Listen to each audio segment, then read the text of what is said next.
Hello friends. About 70% of the friends who watch my videos are not subscribed, and I would be really happy if you do so. Also, don't forget to hit the like button and leave your comments. Your interaction makes the content reach everyone and contributes to the growth of the channel. Thank you all. My name is Harold Brown, and I'm 68 years old now. What I'm about to share with you is something that happened to me a few years back when I was working as a park ranger in the rugged wilderness of northern Maine. I took that job thinking it'd be all about fresh air, scenic views, and maybe the occasional rescue mission. Boy, was I wrong.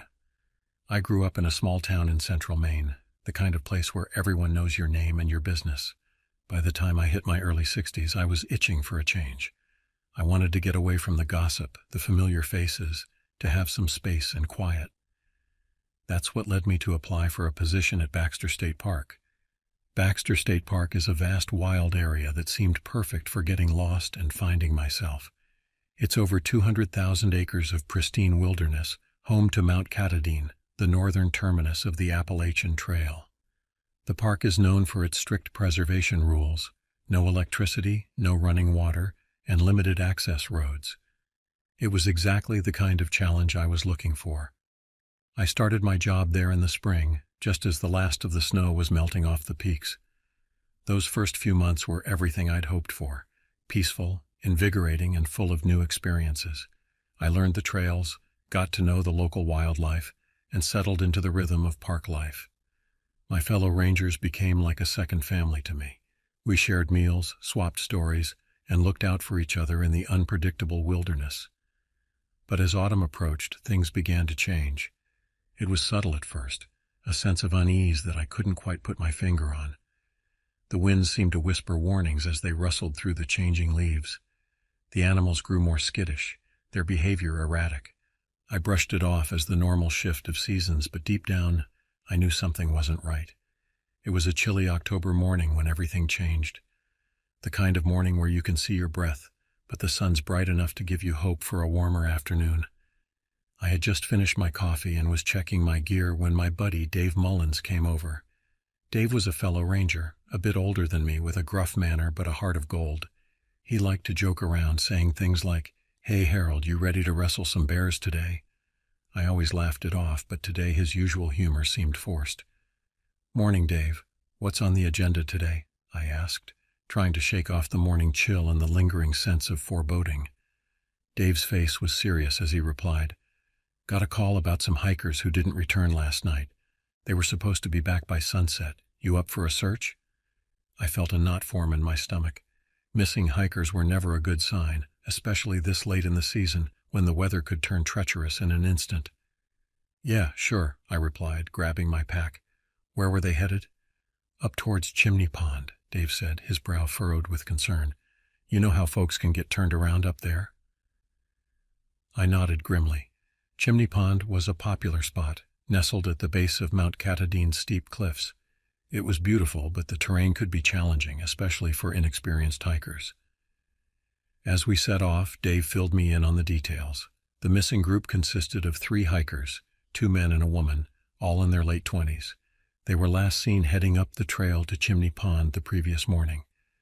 We made our way up the trail, the beauty of the fall foliage in full display around us.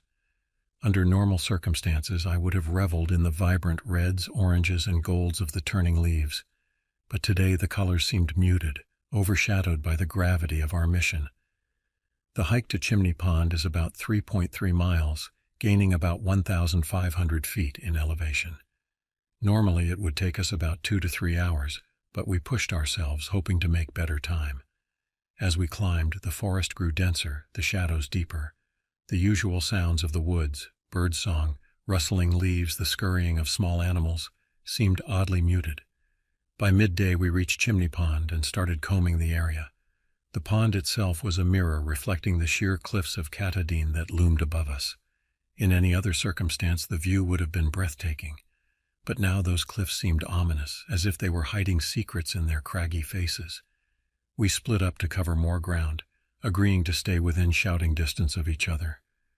The forest was eerily silent, just the crunch of leaves underfoot and the occasional call of a distant bird. I called out a few times, "Hello, anybody out here?" but my voice seemed to be swallowed by the dense woods with no response. As I pushed through a particularly thick patch of underbrush, something caught my eye. A torn piece of fabric snagged on a branch. It looked like part of a jacket, the kind of high-performance outdoor gear that serious hikers wear. My pulse quickened as I moved closer, scanning the area for any more signs. That's when I heard it, a faint rustling like someone or something was moving through the brush nearby. The sound was too deliberate to be the wind, too heavy to be a small animal. "Dave!" I shouted, my voice echoing in the stillness. "Over here, I think I found something." I heard Dave's footsteps approaching rapidly. He burst through the undergrowth, his face set in a grim line. "What have you got, Harold?" he asked, slightly out of breath. "Look," I said, pointing to the scrap of fabric. "And listen, there's something moving out there." We stood still for a moment, straining our ears. The rustling came again, closer this time.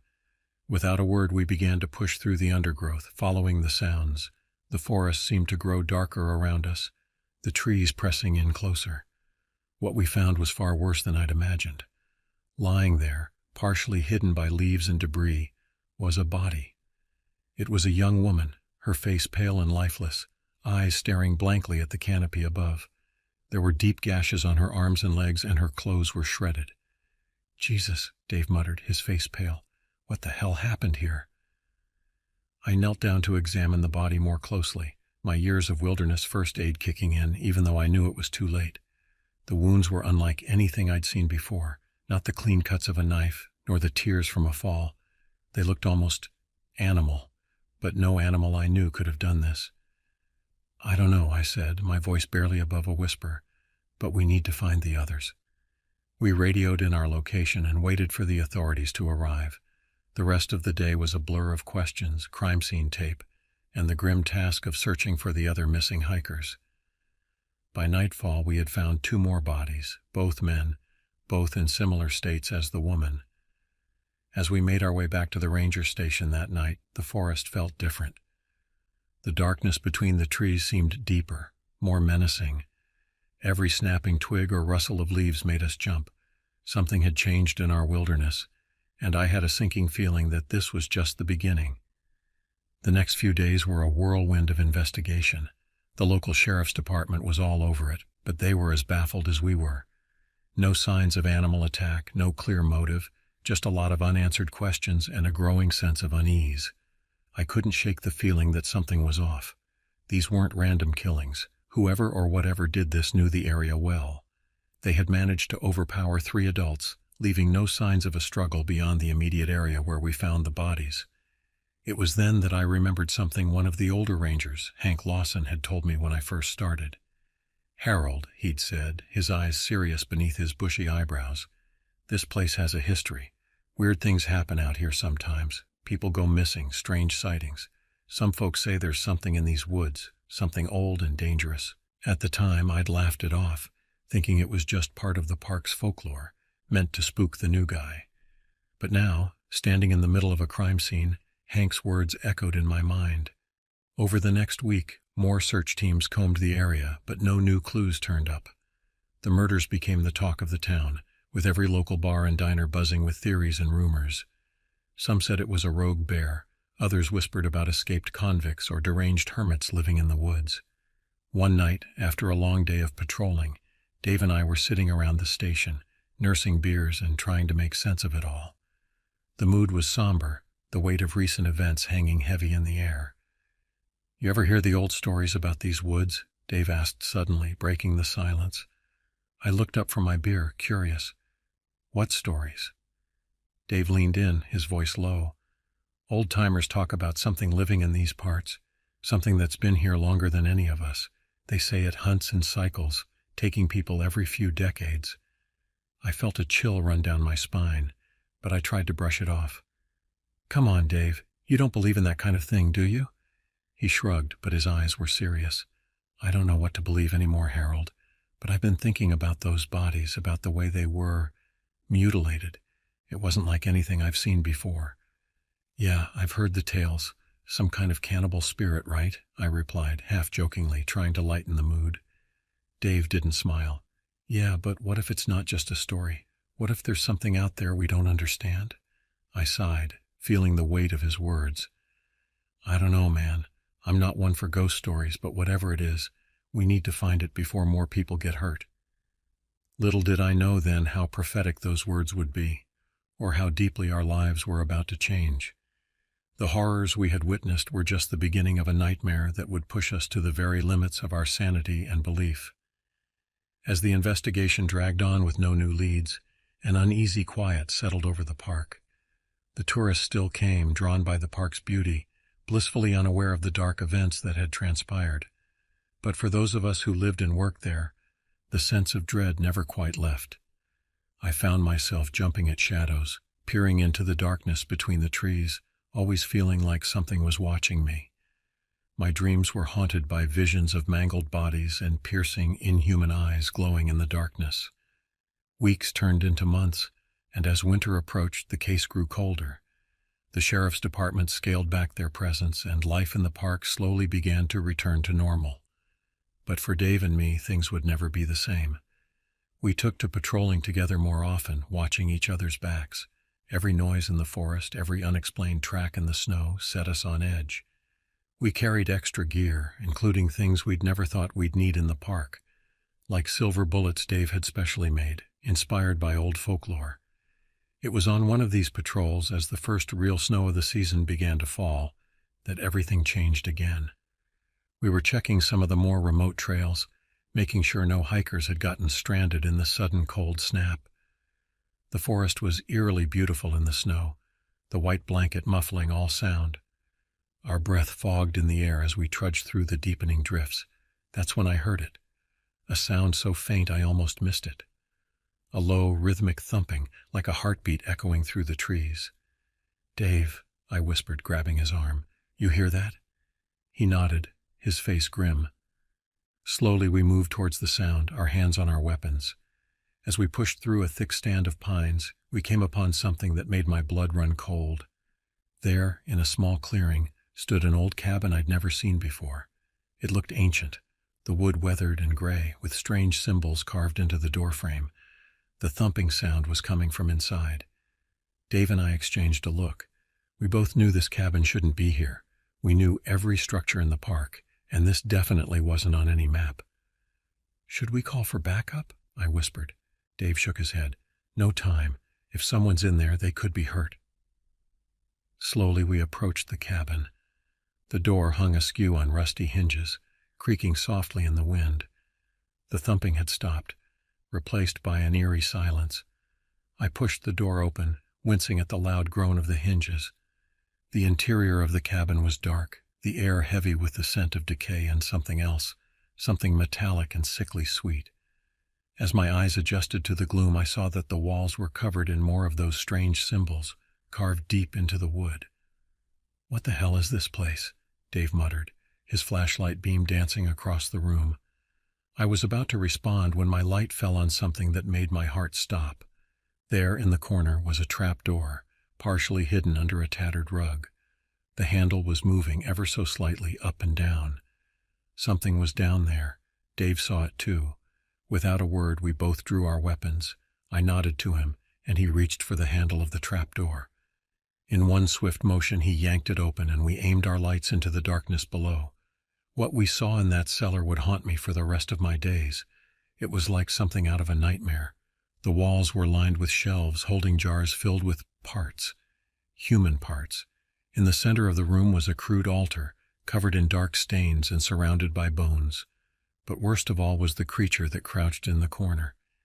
It was vaguely human-shaped, but wrong in every way. Its skin was pale and mottled, stretched tight over an emaciated frame. Its eyes, when they turned to us, were black and soulless. For a moment we all froze, the creature, Dave and I, locked in a tableau of horror. Then, with a shriek that chilled me to my very core, the thing lunged at us. It moved with impossible speed, scrambling up the ladder towards us. "Run!" I yelled, shoving Dave towards the door. We burst out of the cabin and into the snow, the creature's inhuman screams echoing behind us. I could hear it pursuing, its feet crunching in the snow, always just a few steps behind. We ran blindly through the forest, branches whipping at our faces, the cold air burning in our lungs. I lost all sense of direction, driven only by the primal need to escape the horror that chased us. I don't know how long we ran or how far. Eventually we burst out onto one of the main trails, our legs giving out beneath us. We collapsed into the snow, gasping for breath, straining our ears for any sign of pursuit. But there was nothing, just the quiet of the winter forest and the sound of our ragged breathing. What was that thing? Dave panted, his face pale with shock and exertion. I shook my head, unable to form words. My mind was reeling, trying to make sense of what we'd seen. It defied everything I thought I knew about the world, about reality itself. We made our way back to the ranger station in a daze, jumping at every sound. When we finally reached safety, we called in everything, the sheriff, the state police, even the FBI. We told them about the cabin, the cellar, the creature. They searched, of course, every inch of the area where we said we'd found the cabin. But there was nothing there. No cabin, no cellar, no sign that anything had ever been there at all. Just pristine, unbroken snow. The official report cited hypothermia and snow blindness, suggesting that Dave and I had hallucinated the whole thing. But we knew what we saw. We knew it was real. In the years since that day, I've done a lot of research. I've dug into the history of the area, talked to locals, read every scrap of folklore I could find, and I've come to believe that what we encountered was something ancient, something that had been in those woods long before humans ever set foot there. The locals have names for it: the Wendigo, the Winter Watcher, the Hungry One. Every culture seems to have its own version of the story, but they all share the same core: a creature of insatiable hunger, of cold and darkness. I retired from the ranger service not long after that incident. I couldn't bear to be in those woods anymore, always feeling watched, always waiting for that creature to return. Dave stuck it out a few years longer, but eventually he left too. The nightmares. Dave stuck it out a few years longer, but eventually he left too. The nightmares were too much for both of us. We still keep in touch, bound by the shared horror of what we experienced that day. But leaving didn't end it. Not really. Because sometimes on cold winter nights when the wind howls outside my window, I can still hear that inhuman shriek. And I know, deep in my bones, that somewhere out there in the vast wilderness of Baxter State Park, that thing is still hunting.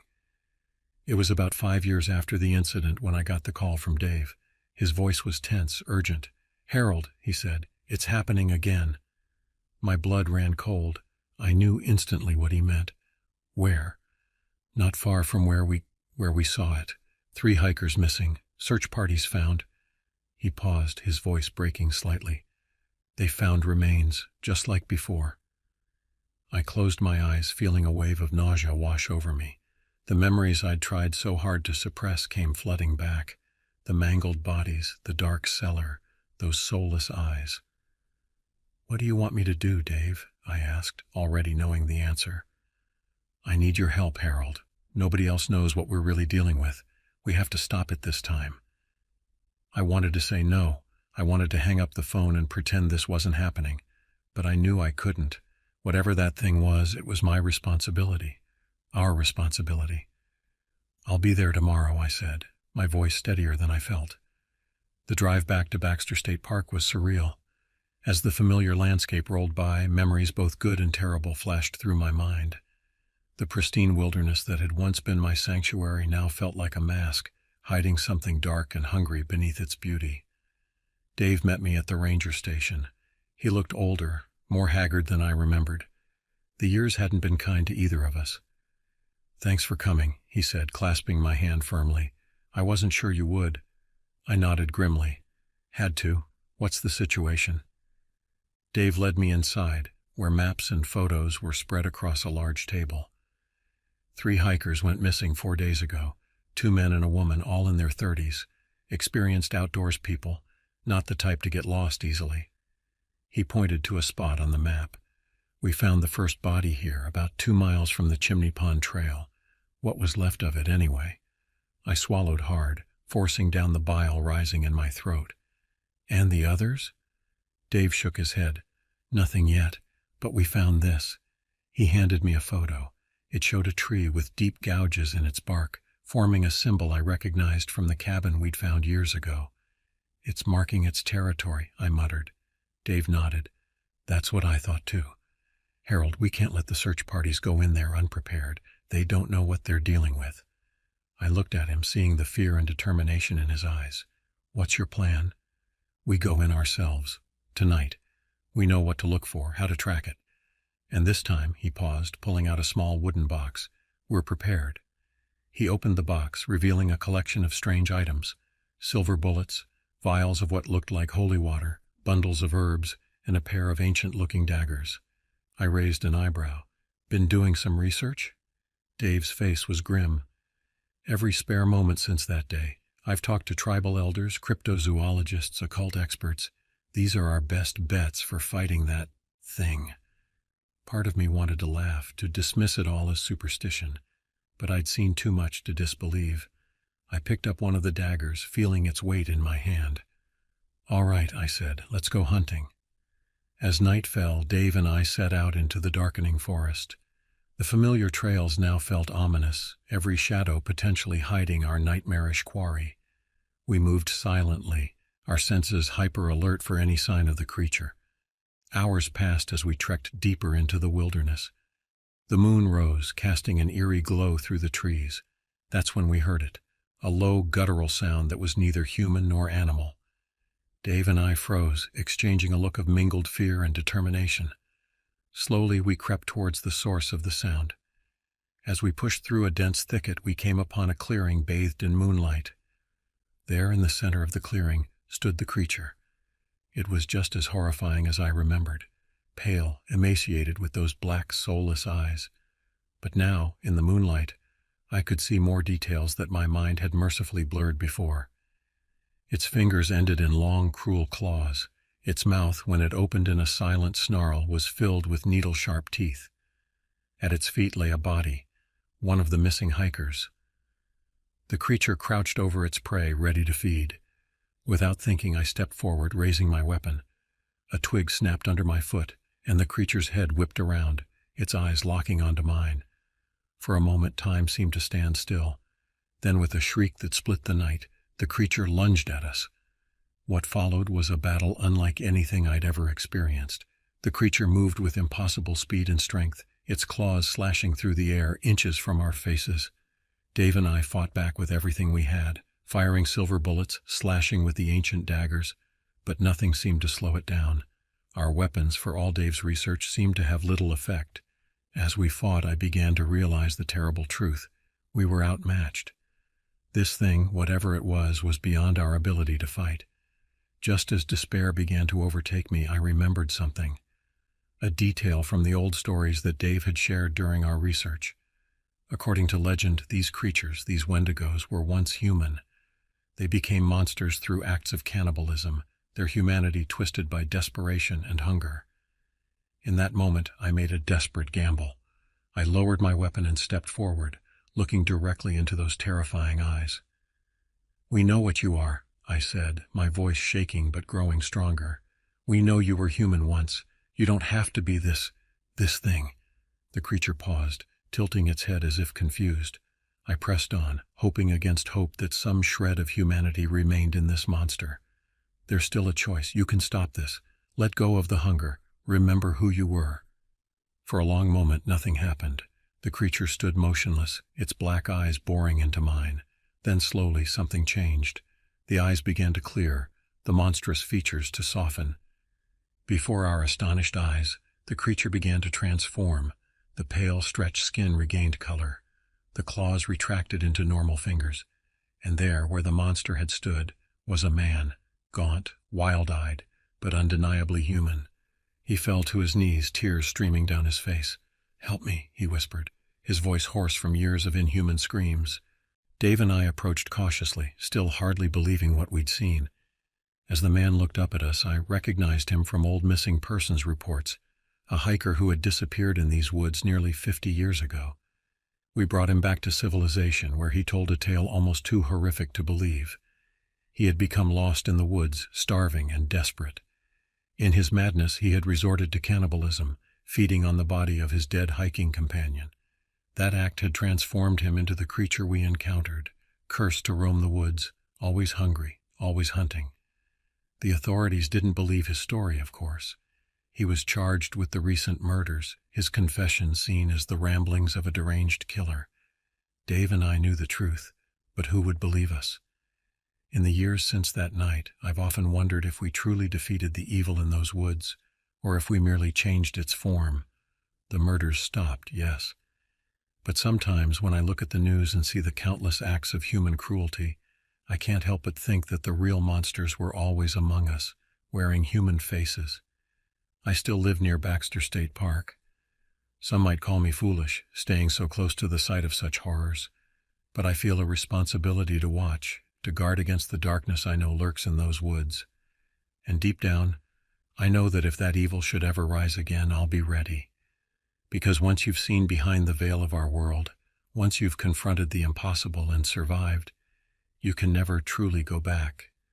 You can only go forward, carrying the weight of that knowledge, and hope that when the time comes, you'll have the strength to face the darkness once more.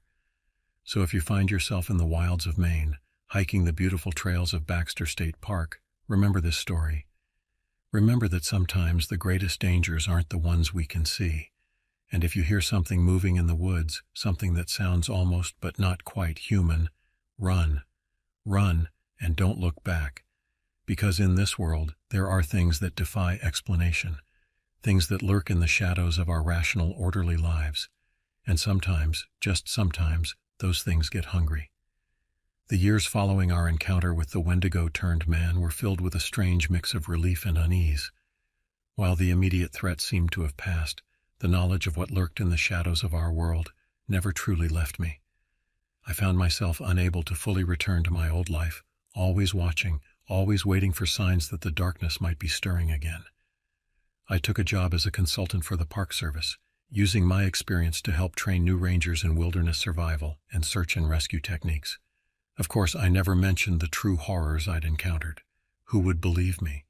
Instead, I focused on practical skills, all the while keeping a watchful eye on any unusual occurrences in the park. Dave, on the other hand, threw himself into research. He traveled the country, even venturing abroad, seeking out stories of similar creatures and the lore surrounding them. We kept in touch, sharing what we learned and supporting each other through the nightmares that still plagued us both. It was on a crisp autumn evening, almost a decade after our last encounter with the Wendigo, that everything changed again. I was sitting on my porch, watching the sun set over the distant peaks of Baxter State Park, when my phone rang. It was Dave, and from the moment I heard his voice, I knew something was wrong. "Harold," he said, his voice tight with tension, "I need you to come to the ranger station, now." "What's going on, Dave?" I asked, already reaching for my coat. "I can't explain over the phone, just get here as fast as you can." The drive to the ranger station was tense, my mind racing with possibilities. Had there been more disappearances? Had the Wendigo returned? As I pulled into the parking lot, I saw Dave waiting for me outside, pacing nervously. "Thank God you're here," he said as I approached. "Come on, there's something you need to see." He led me into the station and straight to the communications room. A young ranger I didn't recognize was sitting at the radio, her face pale and drawn. Dave nodded to her and she pressed a button on the console. A burst of static filled the room, followed by a voice that made my blood run cold. It was distorted, barely human, but the words were clear enough. "The hunger, it's awakening. The old ones stir. Baxter will fall." The message repeated once more before dissolving into static. I looked at Dave, seeing my own horror reflected in his eyes. "When did this come in?" I asked. "About an hour ago," Dave replied. "We've been trying to trace it, but..." "But what?" Dave hesitated, then said, "The signal. It's coming from inside the park, from a location that doesn't exist." I felt a chill run down my spine. "The cabin," I whispered. Dave nodded grimly. "That's what I thought too. Harold, I think it's starting again. But this time it's bigger than just one Wendigo." Over the next few days, reports began to trickle in from all over the park. Hikers describing strange sounds in the night. Rangers finding bizarre tracks that didn't match any known animal. And most disturbing of all, sightings of pale, emaciated figures moving through the trees at impossible speeds. The park authorities were at a loss. They increased patrols, issued warnings to visitors, but Dave and I knew these measures wouldn't be enough. Whatever was awakening in the depths of Baxter State Park was beyond their understanding or capability to handle. We knew we had to act, but we also knew we couldn't do it alone. Drawing on Dave's years of research and my own connections in the Ranger Service, we began to assemble a team. It was a strange group, a mix of seasoned wilderness experts, occult researchers, and a few individuals who, like us, had encountered things that defied explanation and lived to tell the tale. Among them was Sarah Redfeather, a member of the local Penobscot tribe who had grown up hearing the old stories of wendigos and other forest spirits. There was also Dr. Elena Vasquez, a cryptozoologist who had spent years studying legends of humanoid creatures from around the world. Rounding out our core team was Jack Harper, a former Special Forces operator who had encountered something unexplainable during a mission in the remote mountains of Afghanistan and had been seeking answers ever since. As we prepared for what we knew would be a dangerous expedition into the heart of the park, I couldn't shake the feeling that we were embarking on something that would change us all forever. The stakes were higher than ever before. It wasn't just about saving a few hikers now. It felt like we were standing on the precipice of a battle for the very soul of the wilderness. Our plan was to enter the park under the guise of a standard search and rescue operation. We would make our way to the last known location of the radio signal, near where Dave and I had encountered the Wendigo years before. From there, we would attempt to locate the source of the disturbance and, well, we weren't entirely sure what we'd do then. Stop it somehow. We had to. The night before we were set to leave, I found myself unable to sleep. I stood at my window, looking out at the dark silhouette of the mountains against the star-filled sky. In the distance, I thought I heard a faint, inhuman cry carried on the wind. A shiver ran through me as I realized that somewhere out there, in the vast wilderness I had once called home, an ancient evil was awakening, and we were the only ones who could stop it. As dawn broke, our team gathered at the ranger station.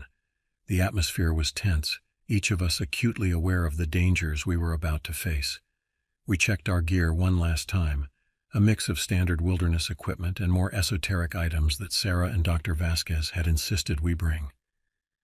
We set out just as the sun was rising, the morning mist still clinging to the trees. The forest seemed different now, charged with an energy I couldn't quite explain. Every snapping twig, every rustle of leaves set us on edge. For the first day, our journey was uneventful. We made good time, pushing deeper into the park than most search parties would dare to go. As night fell, we made camp in a small clearing, setting up a perimeter of protective wards under Sarah's guidance. It was in the deep hours of the night that we heard it, a sound that jolted us all awake. It was like nothing I'd ever heard before, a mix of a wolf's howl and a human scream, but twisted into something utterly wrong. Jack was on his feet in an instant, rifle at the ready. Dr. Vasquez fumbled for her recording equipment, her scientific curiosity overriding her fear. "It's starting," Sarah said, her voice barely above a whisper. "The veil between worlds is thinning." The next morning we broke camp early, all of us eager to be on the move. As we hiked, the forest around us seemed to change. The trees grew denser, their branches reaching out like gnarled fingers. The underbrush became thicker, as if the forest itself was trying to impede our progress. By midday, we had reached the area where Dave and I had encountered the Wendigo years before. The clearing where we had found the cabin was empty now, showing no signs that anything had ever been there. But as we stood there, I felt a sense of wrongness that made my skin crawl. "Look," Jack said suddenly, pointing to a nearby tree. Carved into the bark was a symbol, the same one we had seen years ago in the cabin. Dr. Vasquez approached it cautiously, her hand hovering over the carving. "It's fresh," she said. "Couldn't be more than a day old." As if on cue, another inhuman cry echoed through the forest, closer this time. We all tensed, weapons at the ready. "We need to keep moving," Dave said, his voice tight with tension. "Whatever's out there, it knows we're here now." We pressed on, following a trail that seemed to appear and disappear at will. The further we went, the more the forest seemed to change around us. The colors became muted, the air grew colder, and an unnatural mist began to rise from the ground. It was late afternoon when we found the cave. Hidden behind a curtain of vines, It would have been easy to miss if Sarah hadn't sensed its presence. The entrance was dark and foreboding, ancient symbols carved into the rock around it. "This is it," Sarah said, her voice filled with a mix of fear and awe. "The source of the disturbance, the place where the veil is thinnest." We stood there for a moment, each of us wrestling with our own fears and doubts. We had come this far, but what awaited us in the darkness beyond was beyond anything we had prepared for. "We don't have to do this," I said, looking at each member of our team. "Anyone who wants to turn back, now's the time." But no one moved. We had all come too far, seen too much to turn back now. With a nod to each other, we lit our lanterns and stepped into the cave. The air inside was cold and damp, heavy with the scent of decay. Our lights cast long shadows on the walls, revealing more of the strange symbols we had seen outside. As we moved deeper into the cave, the symbols began to glow with a faint, sickly light. The tunnel seemed to go on forever, twisting and turning deeper into the earth. Just as I was beginning to wonder if we had made a terrible mistake, the passage widened into a vast cavern. What we saw there defied explanation. In the center of the cavern was a pool of inky black liquid, its surface rippling with an otherworldly energy. Surrounding the pool were standing stones, each carved with the same symbols we had seen throughout our journey. But it was what stood beyond the pool that truly chilled me to my core. There, emerging from the shadows, were figures, dozens of them. They were like the Wendigo we had encountered years ago, but different. Each was unique in its horror, as if they represented every dark legend, every nightmare creature from the depths of human fear.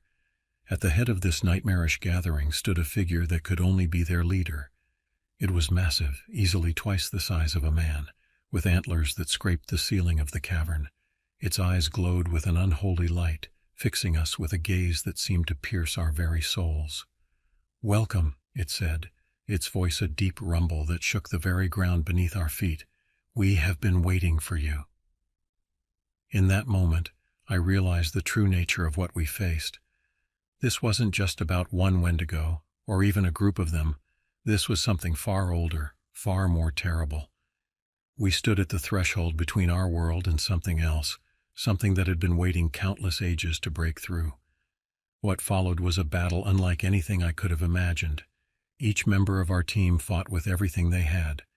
Jack's military training, Sarah's ancient knowledge, Dr. Vasquez's scientific ingenuity, all of it came into play as we fought against the horde of nightmarish creatures.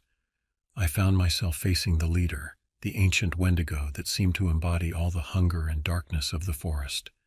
As we fought, I realized that this creature was connected to the land itself, drawing power from the very roots of the mountains. The battle raged on, seeming to last both an eternity and no time at all. We were outnumbered, outmatched, but we fought on, driven by the knowledge that if we fell, there would be nothing standing between these horrors and the unsuspecting world beyond. Just when all seemed lost, when our strength was failing and the darkness seemed poised to overwhelm us, I remembered something. The words I had spoken years ago to the Wendigo we had encountered, the spark of humanity that had remained even in the depths of its monstrosity.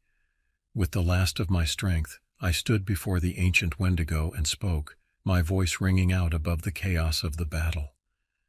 "This isn't who you are," I said, looking directly into its glowing eyes. "You were guardians once, protectors of the land. You've forgotten your true purpose." For a moment, everything seemed to freeze. The Wendigo leader tilted its head, as if hearing something long forgotten. "Remember," I continued, my voice growing stronger, "remember the balance you once maintained. The forest doesn't need your hunger. It needs your protection." A change came over the Wendigo's face, a flicker of recognition in its ancient eyes, and in that moment, I understood. These creatures hadn't always been monsters. They had been twisted, corrupted by time and forgotten purpose into the horrors we now faced. With a roar that shook the cavern, the Wendigo leader turned to its followers. It spoke in a language I couldn't understand, but the effect was immediate. The attacking creatures fell back, their forms shifting and changing. Before our astonished eyes, the Wendigos began to transform. The monstrous features melted away, replaced by forms that were still inhuman but no longer nightmarish. They became creatures of the forest, Not fully animal, not fully spirit, but something in between. The leader turned back to me, its form now that of a majestic elk-like creature, wisdom and age evident in its eyes. "You have reminded us of what we once were," it said, its voice now a gentle whisper rather than an earth-shaking rumble. "For too long we lost ourselves to the hunger, forgot our true purpose. We thank you for awakening us." With those words the creatures began to fade, becoming one with the forest around us. The oppressive atmosphere of the cavern lifted, the symbols on the walls dimming and then disappearing altogether.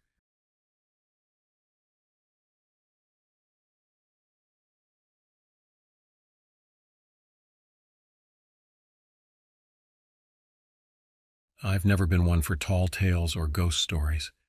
At 73 years old, I've seen enough of life to know that reality is often stranger than fiction, but also that most unexplained phenomena have perfectly logical explanations, or at least that's what I used to believe. My name is Kenneth Wilson, and this is the story of something I can't explain, something that shook my beliefs to the core and changed the course of my life. It happened back in 2008, when I was working as a park ranger at Cascade Falls, Washington. Cascade Falls is one of those places that seems to exist outside of time. Nestled in the heart of the Pacific Northwest, it's a quiet reserve where nature still holds sway. Dense forests of towering Douglas firs and western red cedars create a canopy so thick that, in some places, sunlight barely reaches the forest floor. The air is always thick with the scent of damp earth and pine, and the sound of rushing water is a constant backdrop to the chirping of birds and the rustle of small animals in the underbrush. I took the job at Cascade Falls for a couple of reasons. First, it allowed me to combine my love of nature with a decent paycheck. After a career spent mostly behind a desk, the idea of spending my days outdoors was irresistible.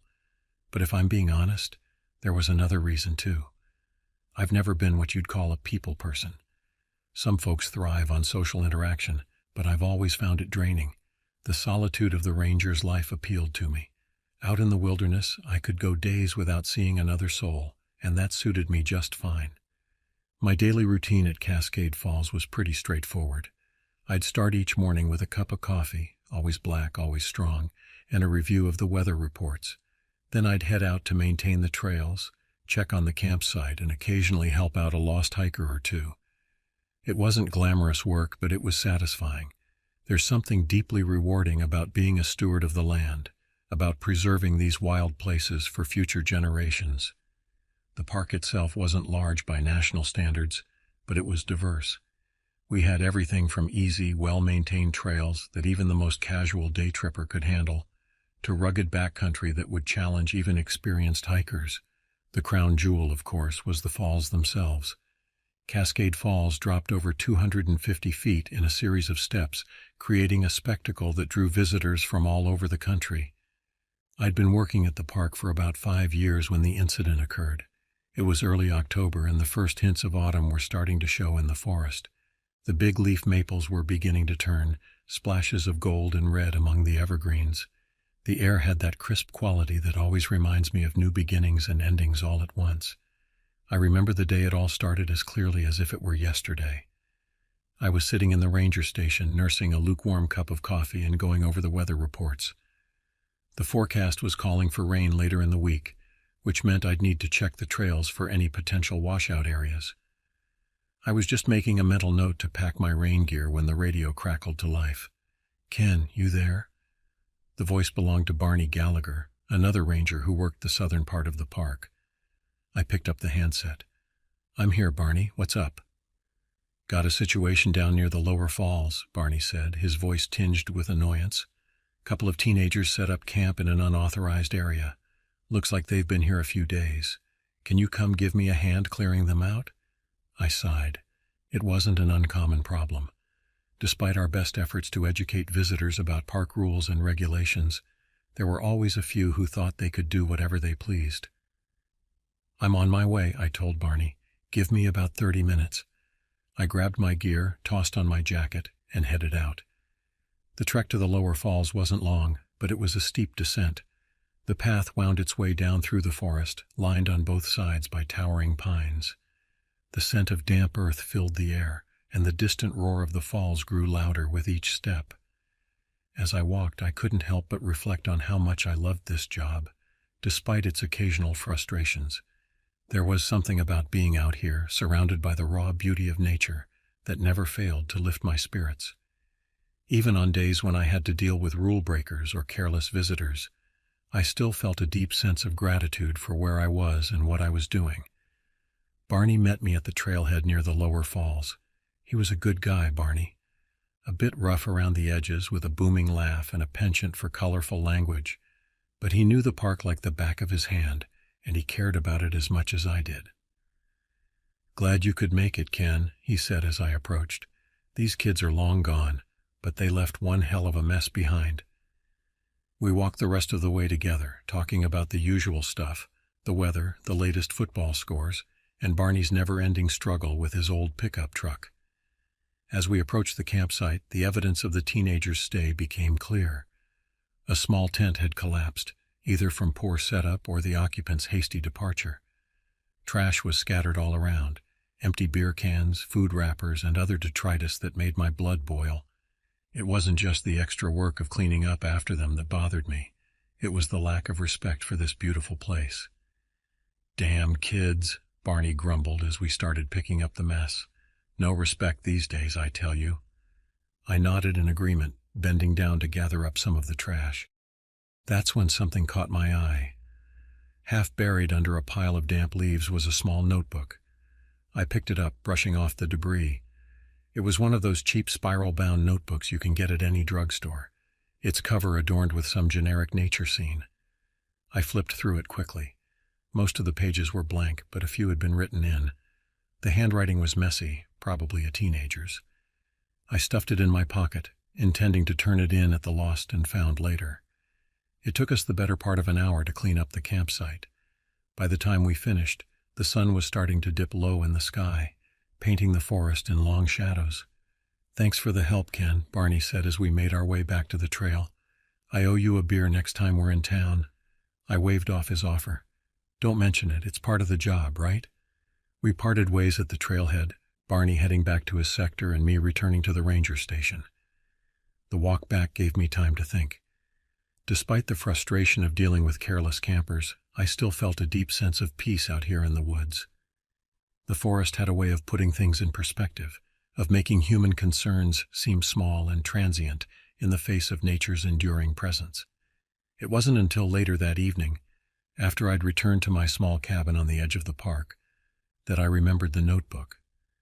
I'd just finished a simple dinner of canned soup and crackers. I've never been much of a cook, and was settling in for the night when I felt the unfamiliar bulk in my pocket. I pulled out the notebook and settled into my favorite armchair, a battered old thing that had seen better days but was still the most comfortable seat in the house. Outside, the night was alive with the sounds of crickets and the occasional hoot of an owl. I opened the notebook and began to read. Most of the entries were pretty typical teenage stuff, complaints about school, drama with friends, crushes on classmates. Nothing particularly interesting or out of the ordinary. But as I flipped towards the back of the notebook, the tone of the entries began to change. October 3rd, one entry read, "We've been out here for 3 days now. It's beautiful, but there's something off. I can't quite put my finger on it, but it feels like we're being watched." I frowned, a slight chill running down my spine despite the warmth of the cabin. I read on. October 4th. "The noises at night are getting worse. Jake says it's just animals, but I'm not so sure. It doesn't sound like any animal I've ever heard. And the shadows. I keep seeing things moving just at the edge of my vision, but when I turn to look, there's nothing there." The next entry was short, just a single line. "We need to leave. Now." I closed the notebook, my mind racing. It was probably nothing, I told myself. Just the overactive imagination of a teenager alone in the woods for the first time. But something about those entries nagged at me, a sense of unease that I couldn't quite shake. I tried to put it out of my mind as I got ready for bed. Tomorrow would be another busy day and I needed my rest. But as I lay in bed that night, listening to the wind rustling through the trees outside my window, I couldn't help but wonder, what had those kids seen out there in the woods? And more importantly, was it still out there, Little did I know, this was just the beginning. The events that would unfold over the next few weeks would challenge everything I thought I knew about the natural world and about myself. But that's a story for tomorrow. For now, I'll leave you with this thought. The world is a much stranger place than we like to admit, and sometimes the things we dismiss as imagination or superstition turn out to be all too real. The next few days passed without incident. I went about my usual routine, trying to push the unsettling contents of the notebook to the back of my mind. But every time I walked through the denser parts of the forest or heard an unfamiliar sound in the night, those ominous words would come back to me. We need to leave. Now. It was on a Wednesday evening, about a week after finding the notebook, that things took a turn. I was sitting on my porch, enjoying the crisp autumn air and watching the sun set behind the trees. The radio at my side crackled to life, startling me out of my reverie. "Ken? You there?" It was Barney, his voice tight with an emotion I couldn't quite place. I picked up the handset. "I'm here, Barney. What's going on?" There was a moment of static. Then Barney's voice came through again, shaky and uncertain. "There's something out here, man. I don't know what it is, but it's big and it's fast. It's been following me." I frowned. Barney wasn't one to scare easily. He'd been working these woods for over 2 decades and had encountered everything from angry bears to lost hikers. If something had him spooked, it was worth taking seriously. "Where are you?" I asked, already reaching for my jacket and boots. "Near the old logging road past the second waterfall. Can you come out here?" "I'm on my way," I said, grabbing my flashlight and after a moment's hesitation my rifle. I wasn't one to believe in ghost stories, but I wasn't taking any chances either. The night was pitch black, the moon hidden behind thick clouds. The trail was barely visible even with the flashlight, and the sounds of the forest seemed amplified in the darkness. Every snapping twig or rustle of leaves had me on edge, my mind conjuring images of some unseen predator stalking through the underbrush. When I finally reached the logging road, I found Barney leaning against a tree, his face pale and his hands shaking. He looked like he'd seen a ghost. "What happened?" I asked, scanning the area with my flashlight. Barney took a deep breath, trying to steady himself. "I don't know, Ken. I was doing my usual patrol, you know. Everything was normal. Then I heard something crashing through the woods. When I turned around, I saw... He trailed off, shaking his head as if trying to clear it. "What did you see, Barney?" I pressed. "It was like nothing I've ever seen before," he said, his voice barely above a whisper. "Tall, hunched over with these eyes. God, those eyes. They glowed, Ken, like something out of a nightmare." I felt a chill run down my spine, remembering the entries in the notebook. "Did it attack you?" Barney shook his head. "No, but it felt like it was toying with me. It would disappear and then reappear closer. I thought I was losing my mind." I nodded, my grip tightening on the rifle. "Let's get you back to the station. We can figure this out in the morning." We started back, moving quickly but cautiously. I kept my eyes and ears open, but there was nothing out of the ordinary. When we reached the station, Barney collapsed into a chair, still visibly shaken. "Take it easy, Barney," I said, handing him a cup of coffee. "We'll figure this out." That night I couldn't sleep. I kept going over what Barney had said in the entries in the notebook.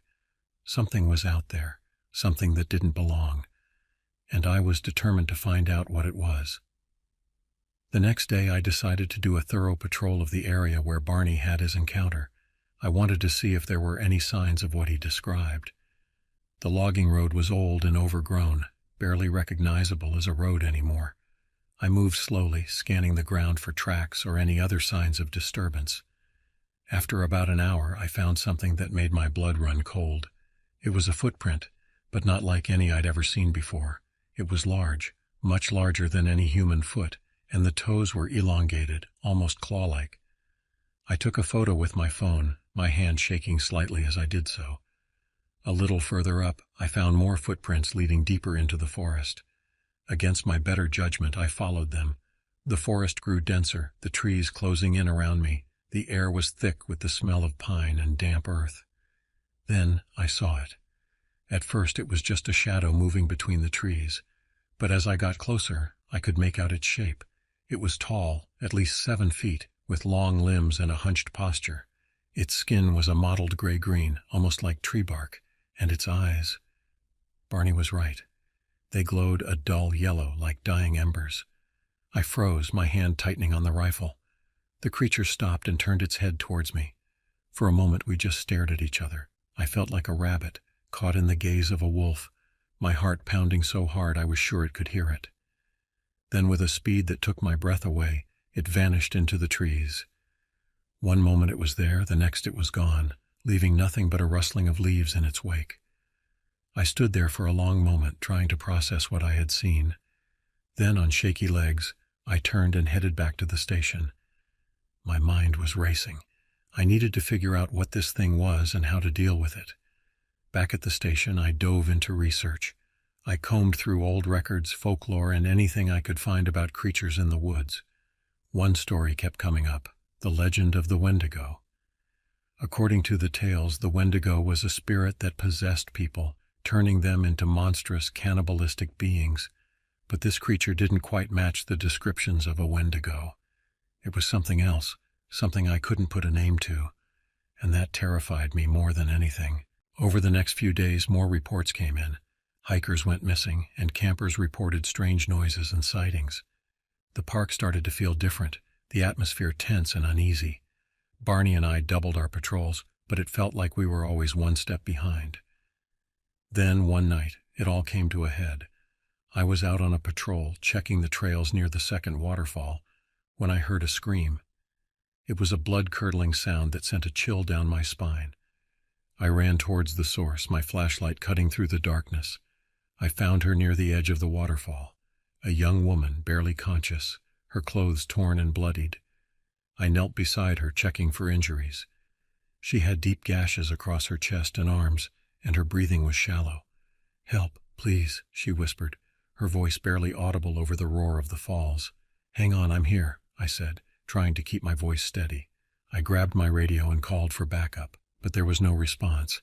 Static filled the airwaves, and I felt a surge of panic. I was on my own. I lifted her gently, trying to keep her calm. We started back towards the station, but every step felt like an eternity. The forest was eerily silent, and I couldn't shake the feeling that we were being watched. Suddenly, there was a rustle in the bushes, and the creature emerged. It stood there, watching us, its eyes glowing in the darkness. I raised the rifle, but I knew it was useless. This thing was faster than anything I'd ever seen. "Stay back," I shouted, trying to sound braver than I felt. The creature tilted its head, almost curious, and then it lunged. I fired, but the bullet went wide. It knocked me to the ground, its claws raking across my chest. Pain exploded in my side, but I fought back, kicking and punching with everything I had. Then, just as suddenly as it had attacked, it stopped. Its eyes narrowed, and then it turned and disappeared into the trees. I lay there, gasping for breath, the woman still unconscious beside me. I knew we couldn't stay there. With every ounce of strength I had left, I lifted her again and stumbled back to the station. Barney was waiting for us, his face pale with shock. "What happened?" he asked, helping me get her inside. "We need to get her to a hospital," I said, ignoring his question. "And we need to call the police. There's something out there, and it's not going to stop." The next few days were a blur. The woman, whose name I later learned was Carla, was taken to the hospital. The park was temporarily closed, and the police launched an investigation. But they found nothing. No tracks, no signs of the creature. It was as if it had never existed. Barney and I were questioned extensively, but our story sounded too unbelievable. The official report chalked it up to a bear attack, but I knew better. I had seen it, and I knew it was still out there. I decided to leave the park ranger job after that. The memories were too much, and I couldn't shake the feeling that the creature was still watching me, waiting for its next move. I moved to the city where the noise and the crowds were a welcome distraction. But sometimes, late at night, I can still hear the sound of the forest, the rustle of leaves, the distant roar of the waterfall, and the memory of those glowing eyes watching from the darkness. I don't know what it was or where it came from, but I know one thing for sure. It's still out there, waiting. And that's my story. Believe it or not, that's up to you. But if you ever find yourself hiking in Cascade Falls, keep your eyes open and your wits about you. You never know what might be lurking in the shadows. In the years since that night, I've tried to make sense of what happened. I've reached out to cryptozoologists, folklorists, and even a few self-proclaimed monster hunters. Some think it might have been a previously undiscovered species, a relic from a bygone era that's managed to survive in the remote wilderness. Others suggest it could be some kind of interdimensional being, slipping between our world and another. Me? I don't know what to believe anymore. All I know is that my experience in those woods changed me forever. It opened my eyes to the possibility that there are things in this world, ancient, powerful things, that defy our understanding. I still have nightmares about those glowing eyes and those inhuman claws. I wake up in a cold sweat, my heart racing, half expecting to see that creature looming over my bed. But as the years have passed, the fear has gradually been replaced by a sort of resigned acceptance. Whatever it was, it's part of my story now, a chapter I can't erase no matter how much I might want to. Sometimes, on quiet nights when the wind is just right, I think I can hear the distant roar of Cascade Falls. In those moments, I'm transported back to that forest, surrounded by towering trees and hidden dangers. Part of me misses it, the wild beauty, the solitude, the sense of being part of something greater than myself. But another part of me knows that I can never go back. Some doors, once opened, can never be fully closed again. I've often wondered about Carla, the woman I found by the waterfall. I visited her in the hospital a few times before I left town. She recovered from her physical injuries, but the emotional scars ran deep. Like me, she struggled to make sense of what had happened to her. Unlike me, she didn't have the benefit of having seen the creature clearly. Her memories were a jumble of terror, pain, and confusion. The last time I saw her, just before I moved away, she told me something that stuck with me ever since. "You know, Kenneth," she said, her eyes distant, "I used to think that knowing the truth about things was always better than not knowing. But now I'm not so sure. Sometimes I think ignorance really is bliss." I've turned those words over in my mind countless times in the years since. Was she right? Would I be better off if I'd never seen what I saw in those woods? If I could still look at a forest and see only trees and wildlife, not potential hiding places for nameless horrors? I don't have an answer to that. But I do know this: once you've glimpsed behind the curtain, once you've seen that the world is stranger and more terrifying than you ever imagined, you can't unsee it. That knowledge becomes a part of you, for better or worse. So here I am, an old man with a story that sounds too fantastic to be true. I don't expect everyone to believe me. Hell, there are days when I'm not sure I believe it myself. But I know what I saw, what I experienced, and I feel a responsibility to share it, even if it's met with skepticism or outright disbelief. Because maybe, just maybe, my story will reach someone who needs to hear it. Someone who's had their own brush with the unexplained, who's been doubting their own sanity because they saw something they couldn't explain. To those people I say this: you're not alone. The world is vast and mysterious, and there are things out there beyond our understanding. Be careful out there. Keep your eyes open, your mind sharp, and your heart strong. And if you ever find yourself face to face with something that shouldn't exist, remember, surviving is its own kind of victory. As for me, I'll keep telling my story to anyone who'll listen. It's all I can do now, bear witness to the impossible and hope that someday, somehow, it'll make a difference. Because out there in the wild places, in the shadows between the trees and the mist rising from hidden waterfalls, something is waiting, and sooner or later, someone else will see it too. Until then, I'll be here, an old park ranger with a tale to tell and a warning to give. The forests are deep, the nights are long, and not everything that walks in the wilderness is as nature intended. Be safe out there, and remember, sometimes the monsters are real. It's been over 15 years since that fateful night in Cascade Falls. I'm pushing 90 now, my ranger days long behind me. I've settled into a quiet life in a small coastal town, far from the forests that once felt like home. The nightmares have mostly subsided, but the memories remain crystal clear. I've told my story countless times, to friends, to researchers, even to a few documentary filmmakers. Some believe me, some don't. It doesn't matter much to me anymore. Barney passed away a few years back. Heart attack, they said. In his final days, he confided in me that he never stopped looking over his shoulder, always half expecting to see those glowing eyes in the darkness. I've kept tabs on Cascade Falls over the years. There have been more disappearances, more strange sightings. The official explanations range from animal attacks to hallucinations caused by some unidentified fungus in the area. But I know the truth. Carla and I stayed in touch. She eventually moved away too, unable to shake the feeling of being watched whenever she ventured into the woods. Last I heard, she was working as a counselor, helping others deal with traumatic experiences. As for the creature, who knows? Maybe it's still out there lurking in the shadows of Cascade Falls. Maybe it's moved on to other hunting grounds. Or maybe, just maybe, it was some sort of guardian, protecting the wilderness from human encroachment in its own terrifying way. I don't suppose I'll ever know for sure, but that's okay.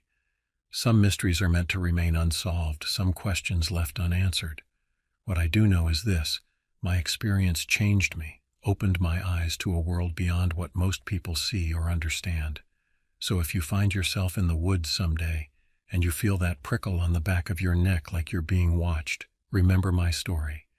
Remember that the world is stranger and more wonderful and more terrifying than we can imagine. And remember to keep your wits about you, because you never know what might be watching from just beyond the firelight. This is Kenneth Wilson signing off. Stay safe out there and always keep one eye on the shadows.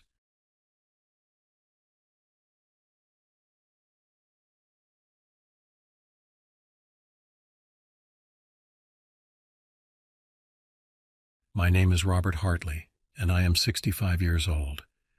This is the story of what happened to me on October 12, 2000, an event that would forever change my life and challenge everything I thought I knew about the world around us. Most people think I retired from the military and now work security at some boring office park. It's a convenient cover, one that allows me to blend into the background of everyday life. The truth, however, is far more complex and terrifying. Let's just say that the things that give normal people nightmares are what I deal with on a daily basis. My job description includes confronting the unexplainable, the horrifying, and the downright impossible. The incident, as the higher-ups so clinically call it, started with what seemed like a routine missing person report in the remote wilderness of Shadow Valley. Nothing new there, or so we thought. Hikers get lost all the time. Drug addicts do stupid things in the woods. Accidents happen in the unforgiving terrain of the dense forest. But this time, something was different. This time the local sheriff found something that sent ripples of unease through even the most hardened veterans of my organization. It was a scene straight out of a horror movie. A half-eaten camper, their tent shredded like tissue paper, blood spattered in places it had no business being. But the real kicker, the detail that turned this from a tragic accident into something far more sinister, were the footprints. 3-toed impressions, massive in size, like nothing the sheriff had ever seen before. These weren't bear tracks, nor any known predator in the region. These belonged to something else entirely. My team got deployed 3 days later. There were 5 of us, each selected for our unique skills and our ability to handle situations that would send most people screaming into the night. First, there was me, Robert Hartley, team leader and veteran of countless missions that officially never happened. I've seen things that would turn a man's hair white overnight, and I've learned to trust my instincts above all else. Then there was Malik Johnson, our weapons expert. Malik was a genius when it came to firearms and explosives.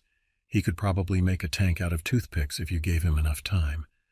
His dark humor and unflappable demeanor were invaluable in tense situations. Elena Vasquez was our tracker. With a nose like a bloodhound and eyes that could spot a needle in a haystack, Elena could follow a trail that most would consider long cold. Her connection to nature bordered on the supernatural, and more than once her instincts had saved our lives. Dr. Aidan Foster, or Doc as we called him, was our medic and resident skeptic. A brilliant physician with experience in trauma surgery, Aidan always looked for the rational explanation first. But even he couldn't deny the evidence of his own eyes when confronted with the impossible. Finally, there was Chris Novak, our tech specialist. Fresh out of training and greener than spring grass, Chris was a prodigy when it came to the cutting-edge equipment we used. His enthusiasm was both endearing and occasionally dangerous, as he had yet to fully grasp the gravity of our work. We went in heavy, loaded with enough firepower to take down a small army. Our equipment made my first tour of duty look like we were fighting with sticks and stones. High-tech sensors, thermal imaging, satellite uplinks, we had it all. But as I would soon learn, sometimes all the technology in the world isn't enough when you're facing something truly unknown. The journey into Shadow Valley began on a crisp autumn morning. The forest was a riot of colors, leaves turning brilliant shades of red, orange, and gold. It would have been beautiful if not for the gnawing feeling in the pit of my stomach, the instinct honed by years of experience that told me something was terribly wrong. As we followed the trail left by the sheriff and his team, the trees seemed to close in around us, creating a natural cage that grew denser with each step. The first day turned up nothing but shredded foliage and the occasional unnerving silence that fell over the woods like a heavy blanket. That night, huddled around a small, carefully concealed fire, the true nature of our surroundings made itself known. The woods came alive with sounds that sent shivers down even my weathered spine. Rustling leaves that moved against the wind, the snap of distant branches that echoed like gunshots in the stillness, and once, just once, a low, guttural growl that made even Malik turn white as a sheet. None of us slept well that night, taking turns on watch, our eyes straining against the darkness for any sign of movement. The shadows seemed to dance at the edge of our vision, playing tricks on our minds and fraying our nerves. Day 2 brought us to another campsite, or what was left of it. The scene was eerily similar to the first, a tent reduced to tatters, personal belongings scattered as if by an explosive force. Doc Foster, brave soul that he was, poked around the remains, calling out theories about rabid wildlife and mass hysteria. But I saw the doubt flicker in his eyes, the way he avoided looking directly into the shadows of the forest for too long. Elena worked her magic, piecing together the events that had transpired here. Her face grew more troubled with each passing minute as she traced the chaotic paths left behind by whatever had attacked the campsite. "This doesn't make sense," she muttered, crouching to examine a set of prints. "The footprints, they're inconsistent. Sometimes they're those three-toed tracks we saw before, but then they shift, almost like whatever made them was changing shape as it moved." A chill ran down my spine at her words. Shape-shifting creatures were the stuff of legends and campfire stories, not something we were equipped to deal with. But I pushed the thought aside, focusing on the facts we could confirm. As night fell for the second time, the atmosphere grew heavy with tension. We set up a perimeter, night vision goggles buzzing with an eerie green glow that turned the familiar forest into an alien landscape. Chris fiddled with the sensors, his young face creased with worry as he called out readings that made no sense. "I'm getting 0 electromagnetic activity," he said, tapping furiously at his tablet. "It's like something's absorbing all the energy around us. That shouldn't be possible." Before I could respond, the air split with a shriek that could curdle blood. It was a sound that didn't belong in this world, a cry of rage and hunger that spoke to something primordial in our brains. Run, hide, survive, every instinct screamed at once. Chris went flying as something massive crashed through the trees, a blur of muscle and fury that moved faster than anything its size had a right to. I fired on instinct, my shots quickly joined by a chorus of gunfire from the rest of the team. The ground shook under the creature's weight as it circled us, testing our defenses. In the chaos of muzzle flashes and shouted orders, I caught glimpses of our attacker.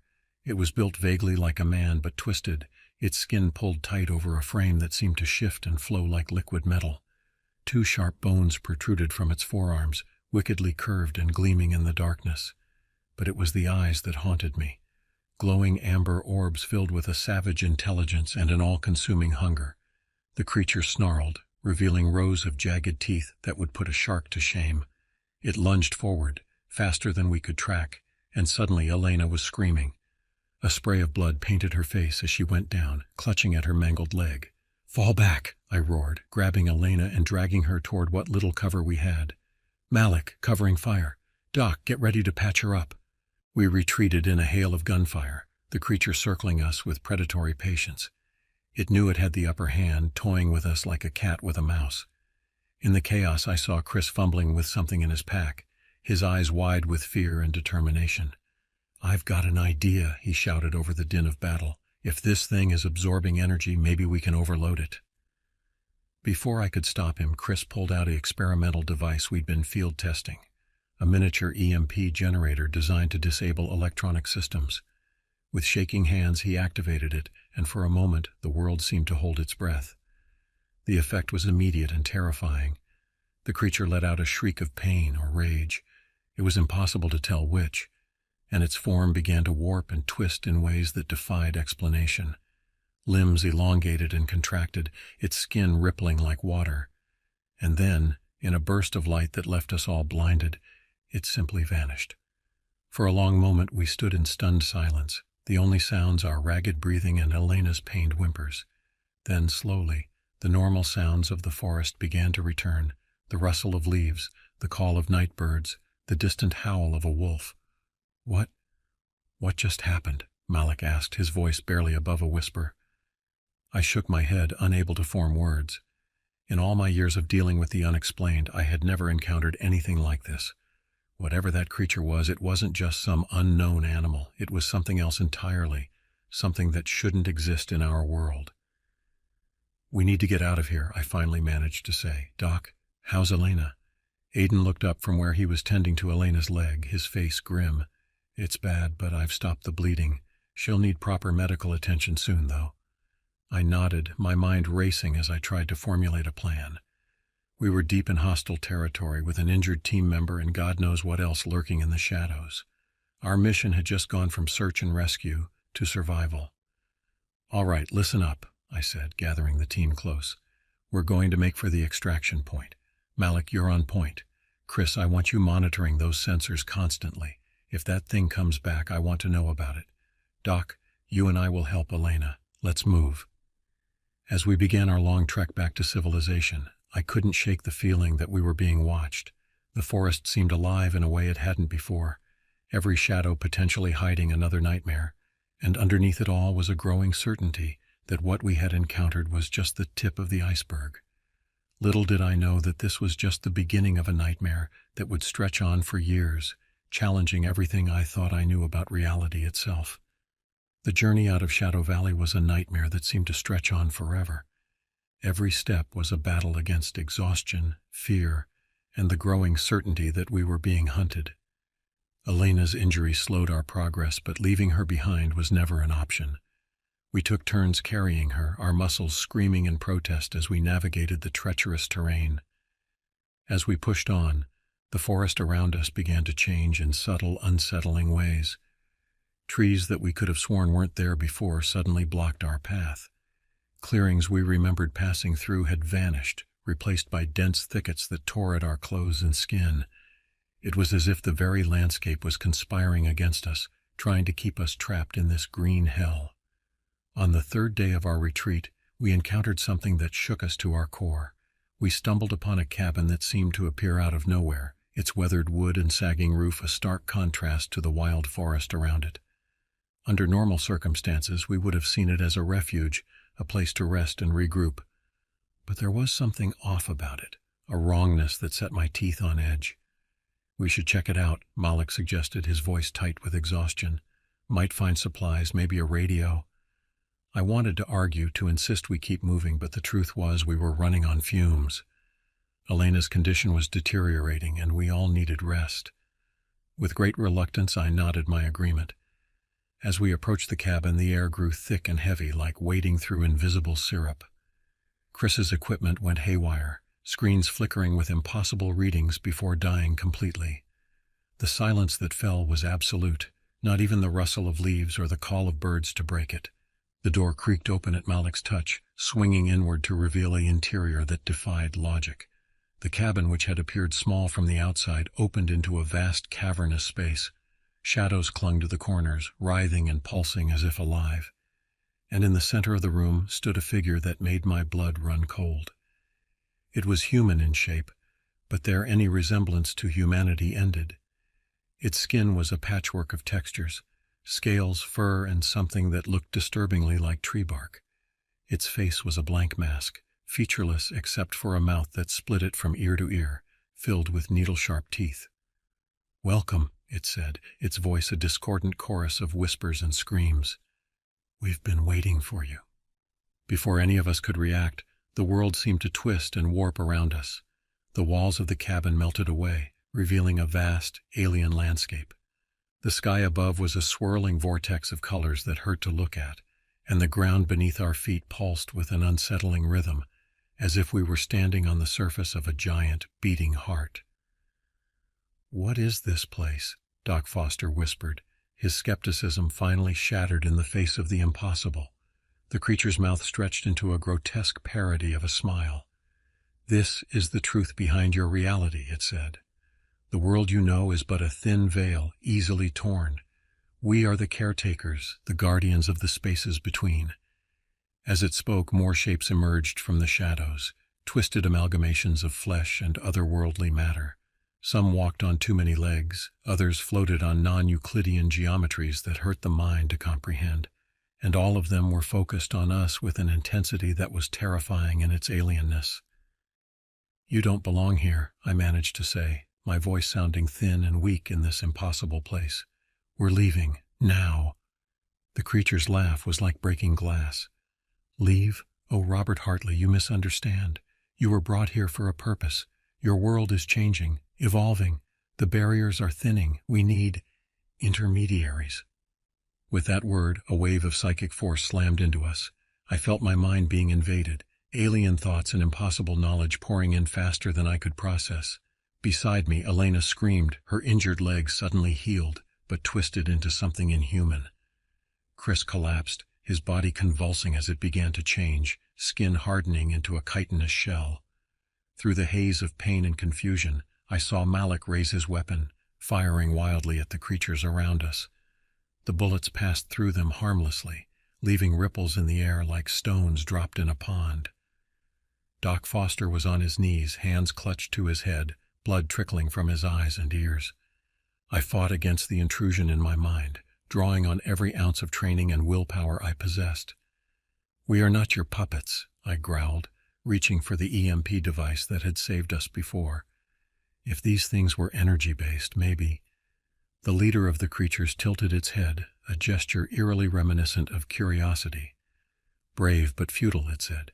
"You cannot fight what you are becoming." As my fingers closed around the device, I felt a surge of something. Power, knowledge, a connection to something vast and incomprehensible. For a moment I saw beyond the veil of reality, glimpsed the true nature of the universe in all its terrifying complexity. With the last of my strength, I activated the EMP. The world exploded in light and sound, a cacophony of impossible colors and dimensions collapsing in on themselves. I felt myself falling, tumbling through layers of reality, my body and mind stretched to the breaking point. When I opened my eyes, we were back in the forest, the ordinary, mundane, beautifully normal forest. My team lay around me, unconscious but breathing. As I struggled to my feet, I realized with a jolt that months had passed. Our clothes were tattered, our hair and beards grown long, and each of us bore strange, alien markings on our skin, a reminder of what we had experienced. The extraction team found us 3 days later, half mad and babbling about impossible things. The official report labeled it a training accident, exposure and hallucinogenic plants explaining away our fantastic story. But I knew the truth. We all did. In the years that followed, each of us changed in subtle ways.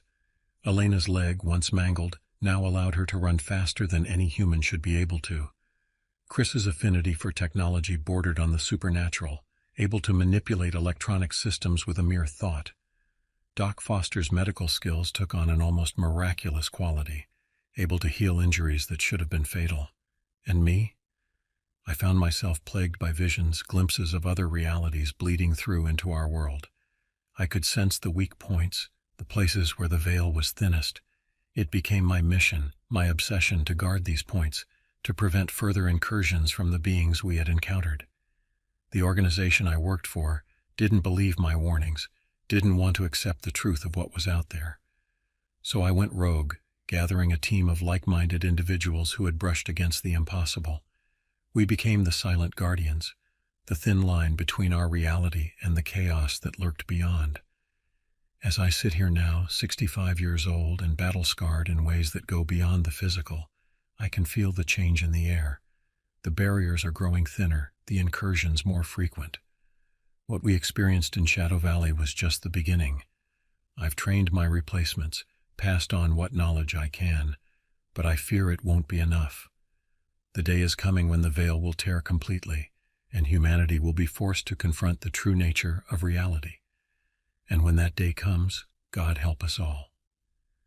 For now, I continue my vigil, watching, waiting, and preparing for the day when the shadows come alive once more, because I've seen what lurks in the darkness between worlds, and I know that our nightmares are nothing compared to the horrors that await us. This is Robert Hartley, signing off. If you're reading this, stay vigilant, question reality, and whatever you do, don't venture into the shadows unprepared. For in the battle between light and darkness, we are the last line of defense, and the night is always waiting to consume us all.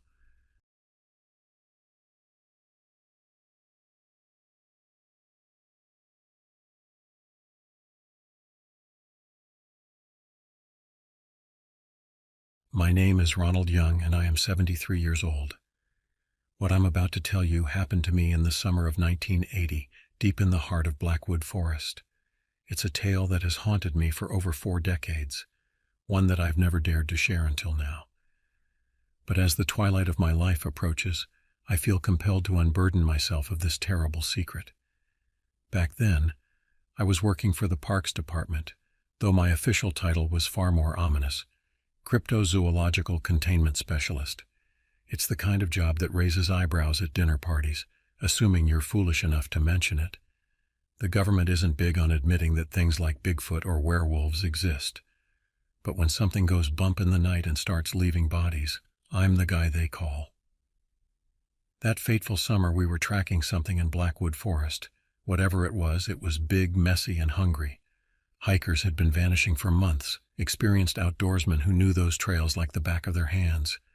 The strange part, we never found a trace. No bodies, no scraps of clothing, nothing.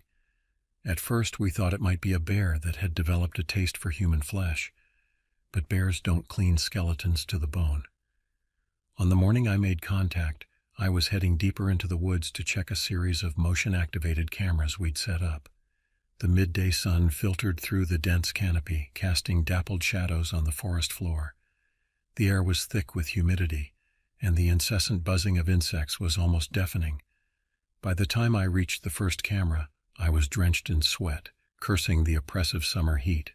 And then, without warning, the buzzing stopped. 1 second it was a wall of sound, the next dead silence. The birdsong died. The forest went still.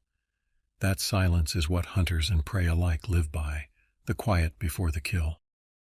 Every instinct I had screamed at me to get the hell out of there, but I had a job to do. I kept moving, my senses on high alert. The smell hit me first. It was the unmistakable stench of rotting meat, sharp and heavy in the thick air. My pulse thundered in my ears, every crackle of leaves under my boots sounding like rifle fire. As I rounded a bend in the trail, I saw it. My first thought was that it must have been a deer, or maybe an elk. What was left of it was strewn across the path, ribcage picked clean, fur matted with blood. No predator I knew of could have done that. And then I saw the footprints. They weren't animal tracks.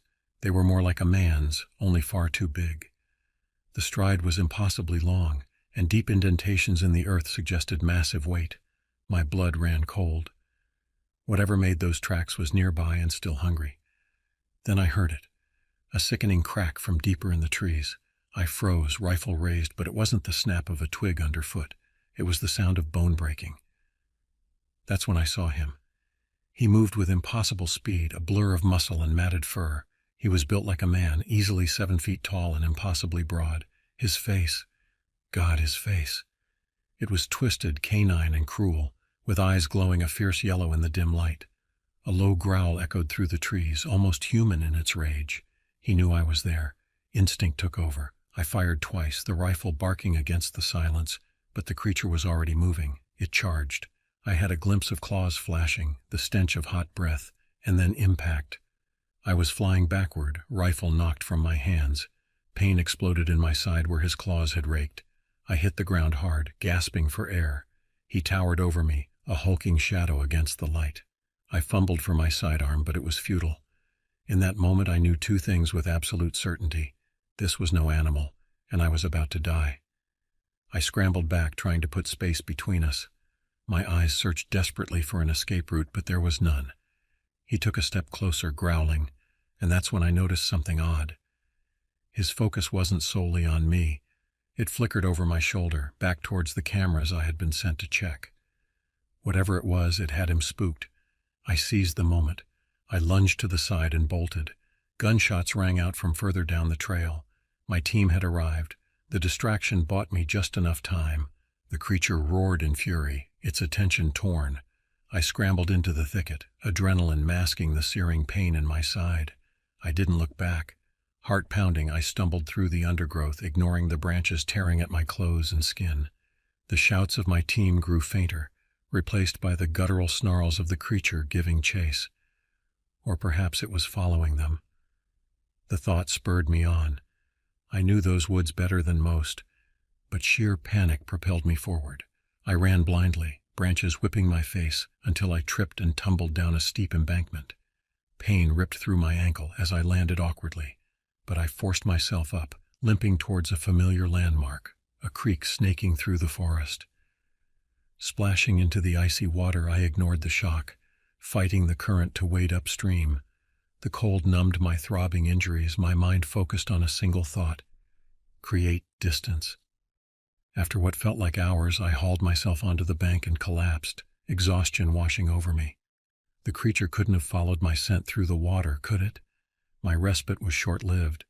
Shots echoed downstream, followed by a terrifying roar that cut through the trees. My team was in trouble. Guilt and a desperate sense of responsibility gnawed at me. I had to do something. Drawing on every bit of remaining strength, I pushed myself back to my feet. My twisted ankle throbbed, but the woodsman in me took over. I knew of a ranger cabin a few miles north, uphill. If I could reach it, there might be a radio, a chance for backup. The hike was an agonizing blur. My lungs burned, my vision swam, but sheer terror kept me going.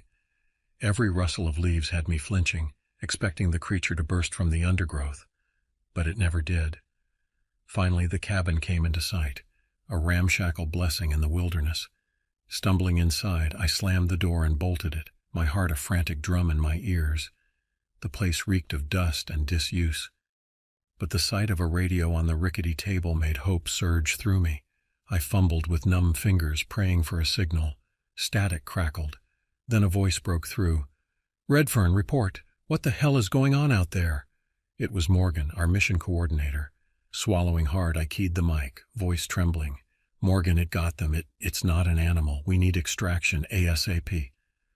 A stunned silence filled the airwaves. Then Morgan's voice came back, tight and professional. "Negative, Redfern. Cleanup is en route. You are to remain on site and maintain radio contact." Cleanup? My skin prickled with dread. I knew what that meant. The government's solution to things that couldn't be explained was to sweep them under the rug. My team, any evidence of the creature, it would all disappear. They wouldn't even find bodies. That thing didn't leave scraps behind. I wanted to scream, to argue, but it was futile. The protocol was protocol. The best I could do was warn them. I described the creature in chilling detail, omitting any speculation on what it truly was. The response was chilling. "Noted. Cleanup will be advised. Remain in place. Help is on the way." The lie in those words stung. I wasn't an idiot. No help was coming for me either. As the sun began to set, I knew my time was running out. I used the cabin's meager supplies to barricade the doors and windows, but it felt pathetically futile. The creature would tear right through it when it returned, and it would return. The waiting was the worst part. Every creak of the old cabin made me jump. With the fading light, shadows seemed to writhe, playing tricks on my exhausted mind. Had I imagined the whole thing? My gashed side and throbbing ankle were grim reminders that the nightmare was all too real. The forest outside grew eerily quiet. Not even the crickets chirped. Then it came, the rhythmic thud of approaching footsteps shaking the cabin walls. It began to circle the cabin, its growls echoing through the night. It slammed against the door, making the flimsy wood groan. Each crash was a countdown, a reminder of my impending doom. I retreated to the furthest corner, huddling on the floor with the shotgun I'd found stashed under the cot. It brought little comfort. I knew it would barely slow that creature down. Resignation settled over me. I wouldn't be another missing person in the woods, another unsolved mystery. I'd make damn sure there was something left to find. Hours must have ticked by. The creature's assaults grew less frequent, replaced by an unnerving silence. My own breathing sounded deafening in the quiet. It was playing with me, just like a cat with a mouse. A cold realization struck. The silence wasn't a reprieve, it was a strategy. The creature was waiting for me to break, to make a desperate move. I was trapped, surrounded, outmatched. Then a different thought pierced the despair. They knew where I was. My radio signal was a beacon for the cleanup crew. While the creature toyed with me, they were closing in. That wasn't hope exactly, but it ignited a spark of defiance. I wasn't going down without a fight. I crept to the window, peeking through a gap in the boards. In the pale moonlight, I saw a line of dark figures converging on the cabin. Not a rescue team, black-suited operatives armed to the teeth. Cleanup. They were here to sanitize the situation, to eliminate witnesses along with the evidence. That meant me. A bitter rage coursed through me.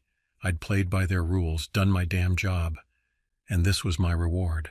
A bullet in the back from my own side. The creature chose that moment to strike again. The door splintered inwards, showering me with debris. Its grotesque form filled the doorway, teeth bared in a snarl. In that instant, a twisted plan formed in my desperate mind. The operatives outside heard the commotion. Gunfire erupted, bullets peppering the cabin walls. The creature roared in pain and whipped around, momentarily distracted. Seizing the opportunity, I burst from cover. I sprinted for the tree line, ignoring the shouts of the startled operatives. Bullets whizzed past my ears, some close enough to sting. I wasn't sure if they were shooting at me or the creature that burst from the ruined doorway, chaos erupting behind me. The forest swallowed me up. I ran until my lungs threatened to burst, until the shouts and gunfire faded into the distance. I was a fugitive now, a liability the government would gladly erase. I didn't stop, didn't dare look back. Eventually, exhaustion forced me to take cover, to hole up in a mossy hollow beneath a fallen tree. My body throbbed, my injuries screaming in protest, but rest was a luxury I couldn't afford. In the morning, I'd move again, keep moving, find a way off these mountains, a way to disappear. The creature was the least of my worries now. I lay there, staring up at the sliver of sky visible between the leaves, and finally let the tears come. I wept for my team, for the life I had lost, for the shattered belief that anyone would come for me if I fell. The aftermath of that day was as messy as it was inevitable. The official report would cite an animal attack, maybe a rogue bear with a taste for the dramatic. The creature, if its remains were ever found, would be dissected in some sterile government lab, its true nature buried under layers of red tape and official denials. As for me, Ronald Young, cryptozoological containment specialist, I effectively ceased to exist. I became a ghost, a whisper in the wind. I survived by living in the shadows, taking odd jobs under assumed names, always one step ahead of the hunters I knew would forever be on my trail. Some nights, lying awake in a rundown motel room or under the vast expanse of the open sky, I think back to that cabin, that terrible night. I see the creature's blazing eyes and taste the copper tang of fear. But what haunts me most is the memory of those black-suited figures, their cold indifference, the realization that the true monsters sometimes wear tailored suits and speak in hushed tones behind closed doors. In the years since, I've heard whispers, rumors of other incidents, of things that shouldn't exist stalking the dark corners of our world. I've seen the fear in the eyes of those who know the truth, the desperation of those trying to expose it. But I've learned to keep my head down, to blend in with the shadows, because I know the truth now. The creatures that lurk in the darkness, the ones that prey on the unsuspecting, they're real. But they're not the most dangerous things out there. The real threat comes from those who would keep these secrets hidden, who would sacrifice anything or anyone to maintain their illusion of control. As I near the end of my life, I find myself wondering if I made the right choice all those years ago. Should I have stayed and fought? Should I have tried to expose the truth? But then I remember the cold efficiency of those cleanup crews, the ruthlessness with which they operated, and I know that silence was my only real option.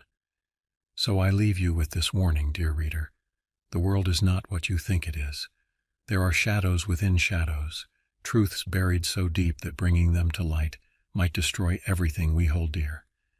And if you ever find yourself face to face with something that shouldn't exist, something that defies explanation, run, and never look back.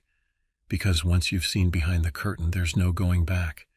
The monsters are real, and they're always watching, always waiting. And sometimes the most terrifying thing of all is realizing that the real monster might be the one wearing your face in the mirror.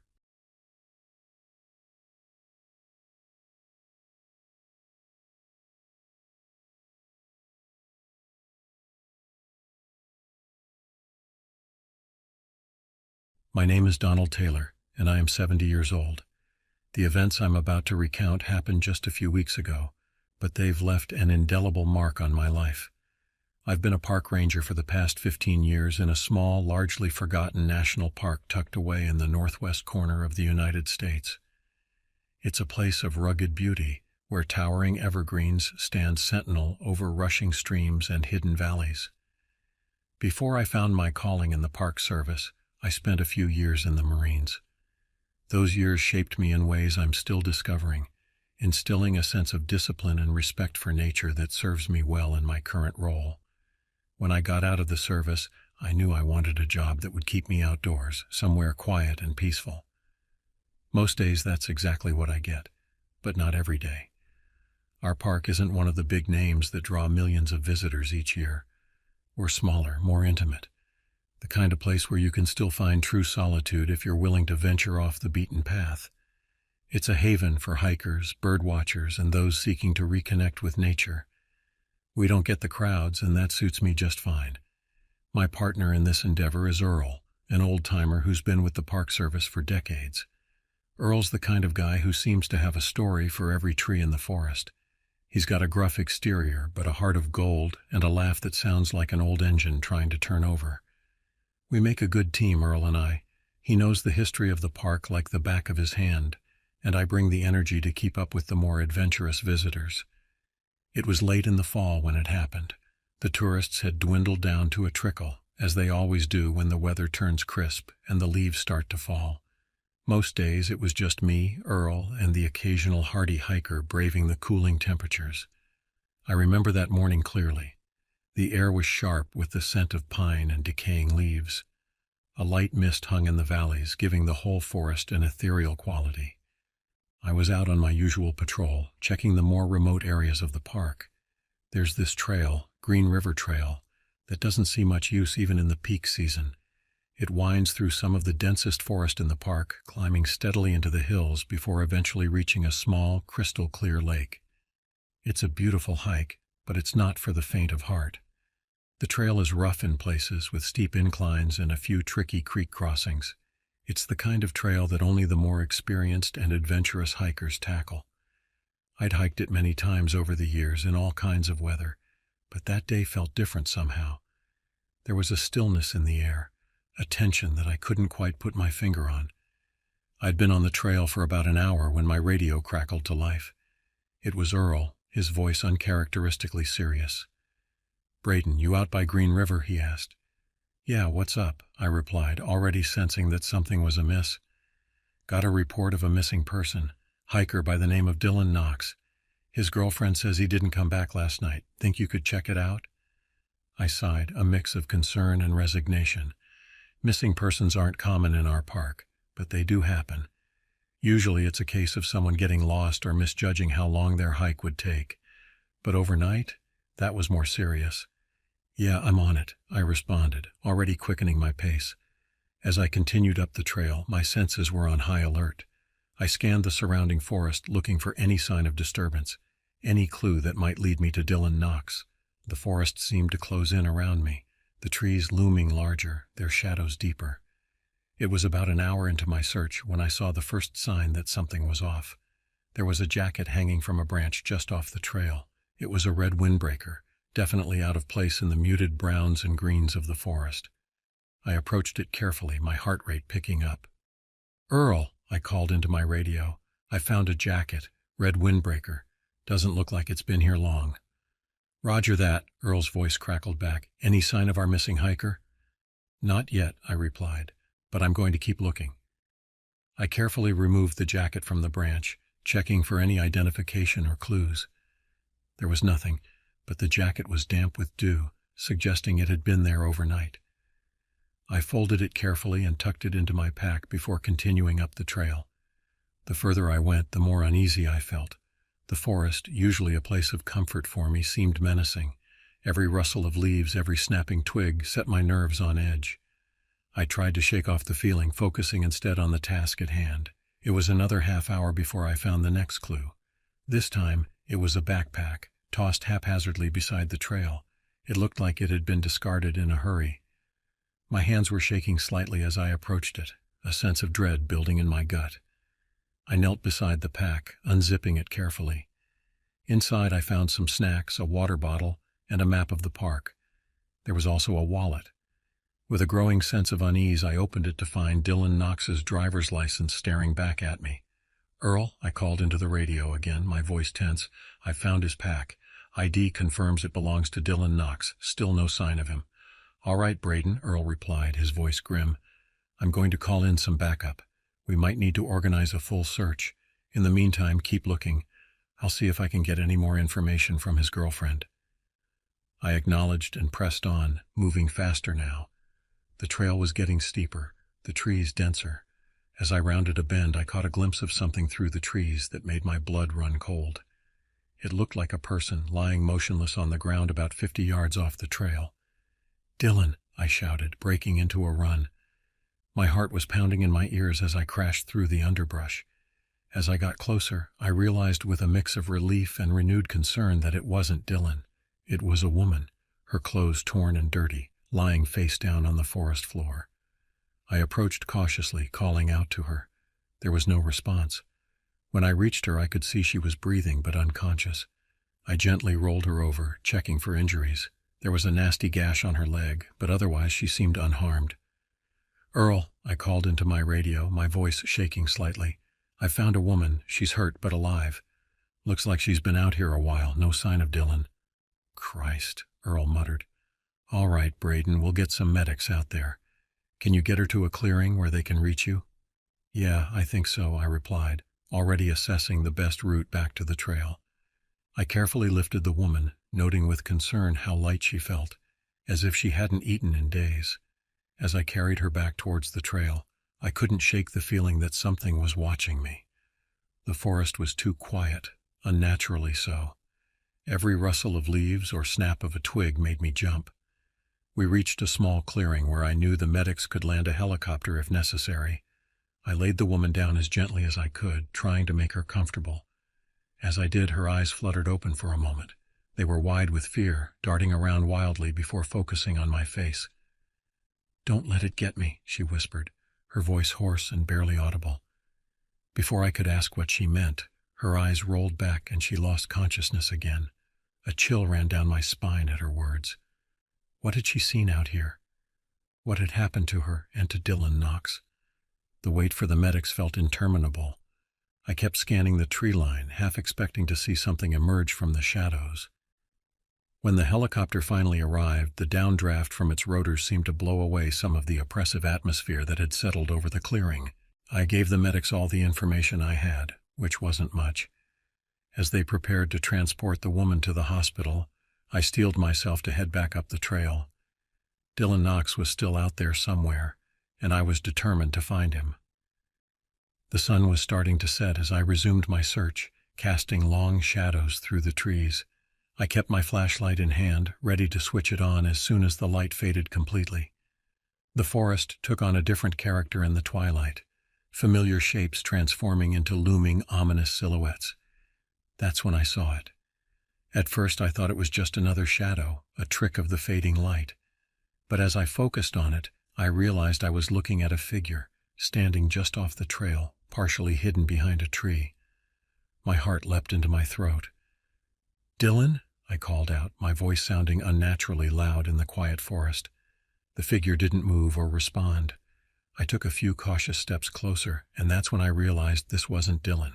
It wasn't a normal person at all. The figure was tall and thin, with limbs that seemed too long for its body. Its skin was pale, almost translucent in the dim light, and its eyes were like black pits, reflecting no light. I froze, my heart pounding so hard I thought it might burst from my chest. The creature, for I knew now that's what it was, just stood there, unmoving, its gaze fixed on me. Time seemed to stand still as we regarded each other, neither making a move. With a trembling hand I raised my flashlight and switched it on, the beam cutting through the gathering darkness. The creature hissed, a sound that sent ice through my veins, and retreated into the shadows with inhuman speed. I didn't wait to see if it would return. I turned and ran down the trail as fast as my legs would carry me, branches whipping at my face as I fled. I didn't stop until I reached the ranger station where Earl was waiting, his face etched with concern. "Braden, what happened?" "You look like you've seen a ghost," Earl said as I burst through the door, gasping for breath. I tried to explain what I'd seen, but the words tumbled out in a confused jumble. How could I describe something that defied explanation? Earl listened patiently, his expression growing more serious with each passing moment. "All right," he said finally, his voice calm but tense. "We'll head back up there at first light, see if we can find Dylan and figure out what's going on. For now, try to get some rest." Rest, however, was the last thing on my mind. That night was the longest of my life. Every creak of the old ranger station, every whisper of wind outside set my nerves on edge. I couldn't shake the image of that creature, its black eyes seeming to bore into my soul. And underneath it all was a gnawing worry. What had happened to Dylan Knox? Was he still out there, lost and alone? Or had he encountered that thing? As the first light of dawn broke over the trees, Earl and I set out, armed and prepared for whatever we might find. The forest seemed different in the morning light, less threatening, but I couldn't shake the feeling of unease that had settled over me. We found Dylan's jacket and backpack where I'd left them the day before. As we pressed on, following the trail I'd taken, we came across something new, tracks in the soft earth just off the path. They were large and human-like, but with elongated toes that dug deep into the soil. Earl crouched down to examine them, his face grim. "These aren't bear tracks," he muttered, "but they're not human either." We followed the tracks, our progress slow and cautious. They led us further off the trail into a part of the forest I'd rarely explored. The underbrush was thick here, the trees pressing in close, their branches intertwining overhead to block out much of the sunlight. After what felt like hours of tracking, we came upon a cave, its entrance partially hidden by a tangle of vines and brush. The tracks led directly into the yawning darkness of the cave mouth. Earl and I exchanged a look. We both knew what we had to do, but the thought of entering that cave sent a shiver down my spine. I couldn't help but think of the creature I'd seen, its pale form and black eyes. Was this its lair? "You sure about this?" Earl asked, his voice low. "Not really," I admitted, "but we have to find Dylan." With a nod, we switched on our flashlights and entered the cave. The air inside was cold and damp, a stark contrast to the warm forest outside. Our lights revealed walls slick with moisture, the beam catching on strange, twisting formations that seemed to writhe in the shifting illumination. As we ventured deeper, the feeling of being watched returned, stronger than ever. We found more signs of a struggle.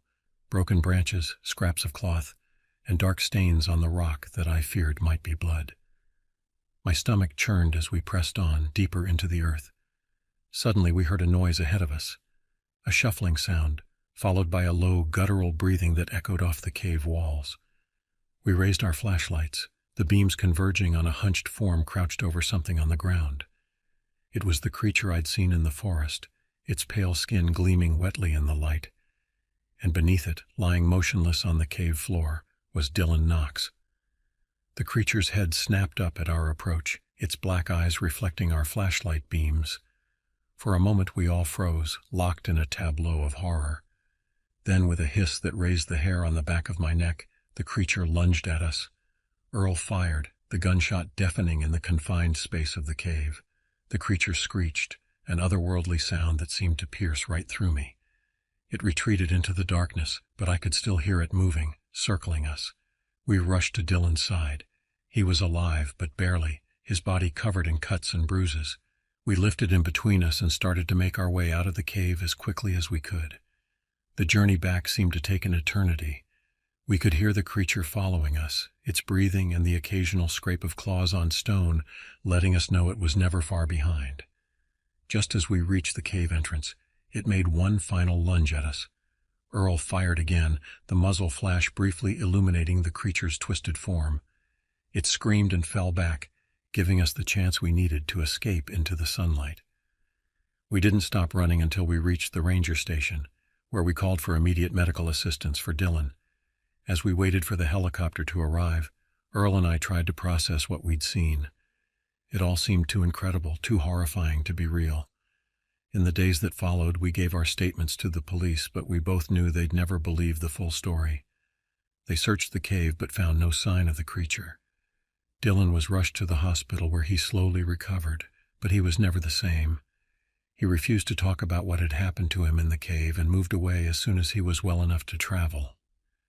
Earl and I continued our work in the park, but we never went back to that part of the forest. The memory of that night stayed with us, a reminder that there are things in this world that we don't understand, things that defy explanation. We started calling it the Pale Stalker, but we rarely spoke of it, even to each other. Life went on, but I couldn't forget. Sometimes late at night I think I hear it outside my window, a rustle of leaves, a faint hiss carried on the wind. I don't know if it's real or just my imagination, but it keeps me awake, wondering if it will ever return. The park is quieter now. Fewer people come, and those who do don't venture far from the main trails. We don't advertise the Green River Trail anymore. It's still there, though, winding through the trees up into the hills where the Pale Stalker waits. I'm telling you this story now because I think people should know. There are things out there in the dark places of the world that we can't explain, things that challenge everything we think we know about reality. I've seen one of them face to face, and that experience has changed me forever. So if you ever find yourself in our little corner of the wilderness, stick to the marked trails. Don't venture out alone. And if you hear something moving in the forest at night, something that doesn't sound quite natural, don't investigate. Turn around, head back to safety, and count yourself lucky. Because out there in the shadows of the ancient trees, something is watching, something is waiting, and not everyone who encounters it lives to tell the tale. In the months following our encounter with the Pale Stalker, life in the park took on a surreal quality. The rhythms of my daily routine remained the same, patrolling trails, assisting visitors, maintaining facilities, but everything felt different. The forest, once a source of comfort and wonder, now held an undercurrent of menace. Every shadow seemed to hide potential dangers. Every unexpected sound set my nerves on edge. Earl and I rarely spoke about what we'd seen in that cave. It was as if by not discussing it, we could somehow make it less real. But I could see the change in him, too. His eyes would dart to the tree line more often, his hand never far from his radio. The easy laughter that once punctuated his stories became rarer, replaced by a watchful silence. As winter settled over the park, blanketing the landscape in snow, I found myself hoping that the cold might drive the creature into hibernation, or whatever passed for sleep for such a being. But deep down, I knew better. Whatever the Pale Stalker was, it wasn't bound by the laws of nature as we understood them. It was about 3 months after our encounter when the first rumors started to circulate. Hikers reported strange noises in the night, eerie calls that didn't match any known wildlife. A couple camping near Green River Trail swore they saw a pale figure watching them from the trees, vanishing when they tried to get a closer look. Each report sent a chill down my spine, confirming my worst fears. The Pale Stalker wasn't content to stay in its cave. It was venturing out, exploring its territory, and we were the interlopers. I remember one particularly cold January morning when I was out on my usual patrol. The forest was silent, muffled by a thick blanket of snow. My breath frosted in the air as I made my way along the trail, alert for any signs of disturbance. That's when I saw the tracks. They crossed the trail, leading off into the dense underbrush. They were similar to the ones Earl and I had followed to the cave, but larger, as if the creature had grown. Without thinking, I found myself following them, drawn by a morbid curiosity I couldn't explain. The tracks led me to a small clearing I'd never seen before. In the center stood a lone tree, its bark pale and smooth, unlike any species native to our forest. As I approached, I noticed strange markings carved into the trunk, symbols I didn't recognize, twisting patterns that seemed to shift when I wasn't looking directly at them. A twig snapped behind me and I whirled around, my hand flying to my radio. There was nothing there, just the silent, snow-covered forest. But as I turned back to the tree, I froze. There, hanging from one of the lower branches, was a scrap of red fabric. With trembling hands, I retrieved it, recognizing it immediately as a piece of Dylan Knox's jacket. I radioed Earl immediately, my voice shaking as I reported what I'd found. He arrived within the hour, his face grim as he surveyed the scene. We searched the area thoroughly but found no other signs of the pale stalker or its activities. As we made our way back to the ranger station, Earl finally broke the silence we'd maintained about that night in the cave. "We can't ignore this anymore, Braden," he said, his voice low and serious. "Whatever that thing is, it's not going away, and I have a feeling it's not done with us yet." He was right, of course. Over the next few weeks, we threw ourselves into researching the history of the park and the surrounding area, looking for any clues that might help us understand what we were dealing with. We pored over old maps, local legends, and historical accounts, searching for any mention of pale creatures or mysterious disappearances. What we found was disturbing. The area had a long history of unexplained events dating back to the earliest settlers. Native American legends spoke of a pale walker that stalked the forests, taking those who wandered too far from their tribes. Early pioneers reported encounters with a creature they described as neither man nor beast, but something in between. Most intriguing was a journal we found in the park's archives, written by a trapper named Jeremiah Hawkins in 1876. Hawkins described finding a cave system deep in the woods, its walls covered in strange symbols. He wrote of hearing odd noises and feeling watched constantly. His final entry, scrawled in shaky handwriting, read, "It's here, God help me, it's here and it's hungry." Hawkins was never seen again. As spring arrived, bringing with it a new influx of visitors to the park, Earl and I found ourselves in a difficult position. We knew there was a very real danger lurking in our forests, but we couldn't exactly warn people about a creature that by all official accounts didn't exist. Instead, we stepped up our patrols, especially in the areas near Green River Trail, and became extra vigilant about enforcing park rules and safety guidelines. It was during one of these patrols in late April that I had my second direct encounter with the pale stalker. I was checking a remote campsite when I heard a scream echo through the trees. I sprinted toward the sound, my heart pounding in my ears. I burst into a small clearing to find a young woman backing away from the tree line, her face pale with terror. And there, half hidden behind a massive pine, was the creature. It had grown since I'd last seen it, its limbs longer, its body more muscular. But those eyes, those bottomless black eyes, were the same. For a moment we were locked in a silent standoff. Then, moving faster than should have been possible, the pale stalker lunged toward the woman. Without thinking, I threw myself between them, my hand fumbling for the canister of bear spray on my belt. I caught the creature full in the face with the spray. It let out an unearthly shriek and recoiled, giving me just enough time to grab the woman's arm and run. We didn't stop until we reached my patrol vehicle, the woman sobbing hysterically beside me as I radioed for backup. In the aftermath of that incident, it became impossible to keep the pale stalker a secret. The woman's account, combined with the evidence Earl and I had gathered, forced the Park Service to acknowledge that there was something out there.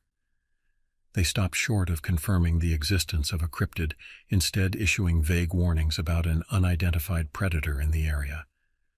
The summer brought a team of wildlife biologists and cryptozoologists to the park, all eager to catch a glimpse of the creature that was fast becoming a local legend. Despite their high-tech equipment and round-the-clock surveillance, they found little concrete evidence. But Earl and I knew the truth. We'd seen it, faced it, and we knew it was far more intelligent and dangerous than anyone suspected. As fall approached once again, marking a year since our first encounter in the cave, the sightings and incidents began to increase. It was as if the pale stalker knew we were onto it and was ramping up its activities in response. We found more of those strange trees with carved symbols scattered throughout the park. Hikers reported feeling watched, hearing strange noises, catching glimpses of a pale figure flitting between the trees. Then, in late September, disaster struck. A group of 5 campers went missing near Green River Trail. The ensuing search was the largest in the park's history, involving park rangers, local law enforcement, and volunteers from nearby towns. For days we combed the forests, calling out names, checking every cave and crevice. On the 4th day of the search we found them, or rather what was left of them. They'd been changed. Their bodies were pale and elongated, their eyes dark pits. They moved with an unnatural jerky gait, and they attacked the search party with inhuman strength and ferocity. In the chaos that followed, shots were fired, people were injured, and the creatures that had once been human disappeared into the forest. As we regrouped, trying to make sense of what we'd seen, a horrible realization dawned on me. The pale stalker wasn't just killing people, it was transforming them, creating more of its kind. The park was closed indefinitely after that incident. The official story cited environmental hazards and dangerous wildlife, but rumors spread quickly. The pale stalker, once a local legend, became national news. Conspiracy theories abounded, ranging from government experiments gone wrong to alien invasions. Through it all, Earl and I remained at our posts. This was our home, our responsibility. We'd seen the birth of this nightmare, and we were determined to see it through to its end, whatever that might be. As I sit here now writing this account, I can hear the wind howling outside my cabin. Winter is coming again, and with it a new chapter in our ongoing struggle with the pale stalker. We're more prepared now, more knowledgeable about our adversary. But I can't shake the feeling that we're still woefully outmatched. I don't know what the future holds for our park, for the creature that haunts its shadows, or for those of us sworn to protect this land and its visitors. But I do know this: the world is stranger and more dangerous than most people realize. There are things out there, in the dark places between civilization, that defy explanation or understanding. So if you're reading this, take it as a warning. Respect the wilderness, but never forget that it doesn't always respect you back. And if you ever find yourself in a forest, any forest, and feel eyes upon you or hear something moving in the underbrush that doesn't sound quite natural, don't investigate. Don't try to be a hero. Just turn around, head back to safety, and count yourself lucky. Because out there, in the shadows of the ancient trees, something is watching. Something is waiting. And it's hungry. This is Donald Taylor, Park Ranger, signing off. Stay safe out there, folks, and remember, not all monsters are myths. As the years passed, our struggle with the pale stalker evolved. What had begun as a terrifying encounter in a remote cave had grown into a full-scale war for the survival of our park and the surrounding communities. The creature, or creatures, for we were never quite sure how many there were, became bolder, venturing closer to populated areas. 5 years after our initial encounter, I found myself in a position I never expected, leading a task force dedicated to studying and containing the pale stalker threat. Our team was a mix of park rangers, wildlife biologists, anthropologists, and even a few cryptozoologists who had managed to prove their worth. Earl, despite his advancing age, remained my steadfast second-in-command. We set up a research station in the old ranger headquarters, transforming it into a high-tech command center. Monitors displayed feeds from cameras hidden throughout the park, while banks of computers analyzed data from motion sensors, infrared detectors, and other specialized equipment. It was a far cry from the simple tools we'd had when this all began. Dr. Sarah Chen, our lead biologist, had made some startling discoveries about the pale stalker's physiology. From the scant physical evidence we'd managed to collect, shed skin, hair samples, and the like, she determined that the creature possessed a remarkable ability to adapt to its environment. "It's like nothing I've ever seen," she explained during one of our briefings. "Its DNA seems to be in a constant state of flux, allowing it to evolve in real time to overcome obstacles or threats. This explained how it had survived in our changing climate, and why our initial attempts to trap or tranquilize it had failed. It was learning, adapting, always one step ahead of us. But we were learning too. We discovered that certain frequencies of sound seemed to disorient the creatures, and that they had an aversion to a particular type of ultraviolet light. These findings allowed us to develop new tools and strategies for protecting ourselves and the park's visitors. Not that we had many visitors these days. The park had been officially reopened 2 years after the incident with the transformed campers, but tourism had never fully recovered. Those who did come were a hardier sort, thrill seekers and cryptid hunters mostly. We did our best to keep them safe, but there were always those who ignored the warnings, venturing into restricted areas in hopes of catching a glimpse of the infamous pale stalker. Sometimes they never came back. One crisp autumn morning, about 7 years into our ordeal, I was out on patrol with Mike, one of our younger rangers. He was a good kid, eager to learn and unflappable in the face of danger. We were checking some of our remote sensors when Mike suddenly held up a hand, signaling me to stop. "You hear that?" he whispered. I listened intently. At first, all I could hear was the rustle of leaves in the breeze. Then I caught it, a faint rhythmic thumping, like something heavy moving through the underbrush, and underneath that a sound that made my blood run cold, a low guttural clicking that I'd come to associate with the pale stalker. We radioed for backup and began to move cautiously toward the sound. As we crept through the dense forest, the noise grew louder. We came to the edge of a small clearing, and what I saw there will haunt me for the rest of my days. 3 pale stalkers, the largest I'd ever seen, were gathered around a freshly killed deer, but they weren't eating it. Instead, they seemed to be changing it. As we watched in horror, the deer's body began to twist and elongate, its fur falling away to reveal pale, mottled skin. Mike let out a small gasp, and suddenly 3 pairs of black, empty eyes were fixed on us. What followed was a chaotic blur of motion and sound. Mike fired his tranquilizer gun, hitting one of the creatures in the chest. It staggered but didn't go down. I sprayed the area with our UV lights, causing them to recoil and shriek. We ran, the creatures in hot pursuit. I could hear Mike panting beside me, hear the crack of branches as the pale stalkers crashed through the forest behind us. We burst out onto one of the main trails, and I risked a glance back. The creatures were gaining on us, moving with a speed that defied their awkward appearance. Just as I thought we were done for, the cavalry arrived. Earl came roaring up in one of our ATVs, a modified sound cannon mounted on the back. He fired it up, filling the air with a high-pitched whine that made my teeth ache. The effect on the pale stalkers was immediate and dramatic. They writhed in apparent agony, clawing at their heads before retreating into the forest. As the sound faded, I leaned against a tree, my heart pounding. "Cutting it a bit close there, weren't you?" I gasped at Earl. He grinned, though I could see the worry in his eyes. "Thought I'd add a little excitement to your morning stroll." That incident marked a turning point in our understanding of the pale stalkers.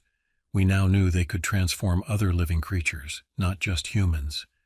This raised terrifying possibilities about their potential to spread and adapt. Dr. Chen theorized that this ability might be how they reproduced, creating new members of their species from existing life forms. The next few years were a blur of research, close encounters, and increasingly desperate attempts to contain the threat. We developed new weapons and defenses, but for every advance we made, the pale stalkers seemed to adapt. They grew more intelligent, more organized. We began to find evidence of rudimentary tools at their kill sites, and their hunting patterns became more strategic. 10 years after my first encounter in the cave, we made a breakthrough that would change everything. Dr. Chen and her team, analyzing soil samples from areas of frequent pale stalker activity, discovered traces of an unknown fungal organism. Further research revealed that this fungus shared some genetic similarities with the pale stalkers themselves. "I think we've found the missing link," Dr. Chen announced excitedly. "This fungus could be the original life form that the pale stalkers evolved from, or more likely, it's a symbiotic organism that facilitates their transformative abilities." This discovery led to a new approach in our containment efforts. We began developing a targeted fungicide that we hoped would inhibit the pale stalkers' ability to transform themselves and other creatures. It was a long shot, but it was the best lead we'd had in years. As we worked on this new strategy, the situation in and around the park continued to deteriorate. Sightings of pale stalkers became more frequent in nearby towns. People began to leave the area, and those who stayed lived in constant fear. The government, finally forced to acknowledge the reality of the situation, established a quarantine zone around the park and surrounding forest.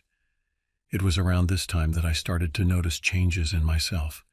At first I dismissed it as stress and lack of sleep, but as the weeks went by I couldn't ignore the signs. My eyesight was sharper, especially at night. My hearing had become more acute, and sometimes when I was alone in the forest, I could swear I heard whispers, voices just on the edge of comprehension. I kept these changes to myself, afraid of what they might mean, but Earl, observant as ever, noticed something was off. One evening, as we sat on the porch of the old ranger station, he finally confronted me.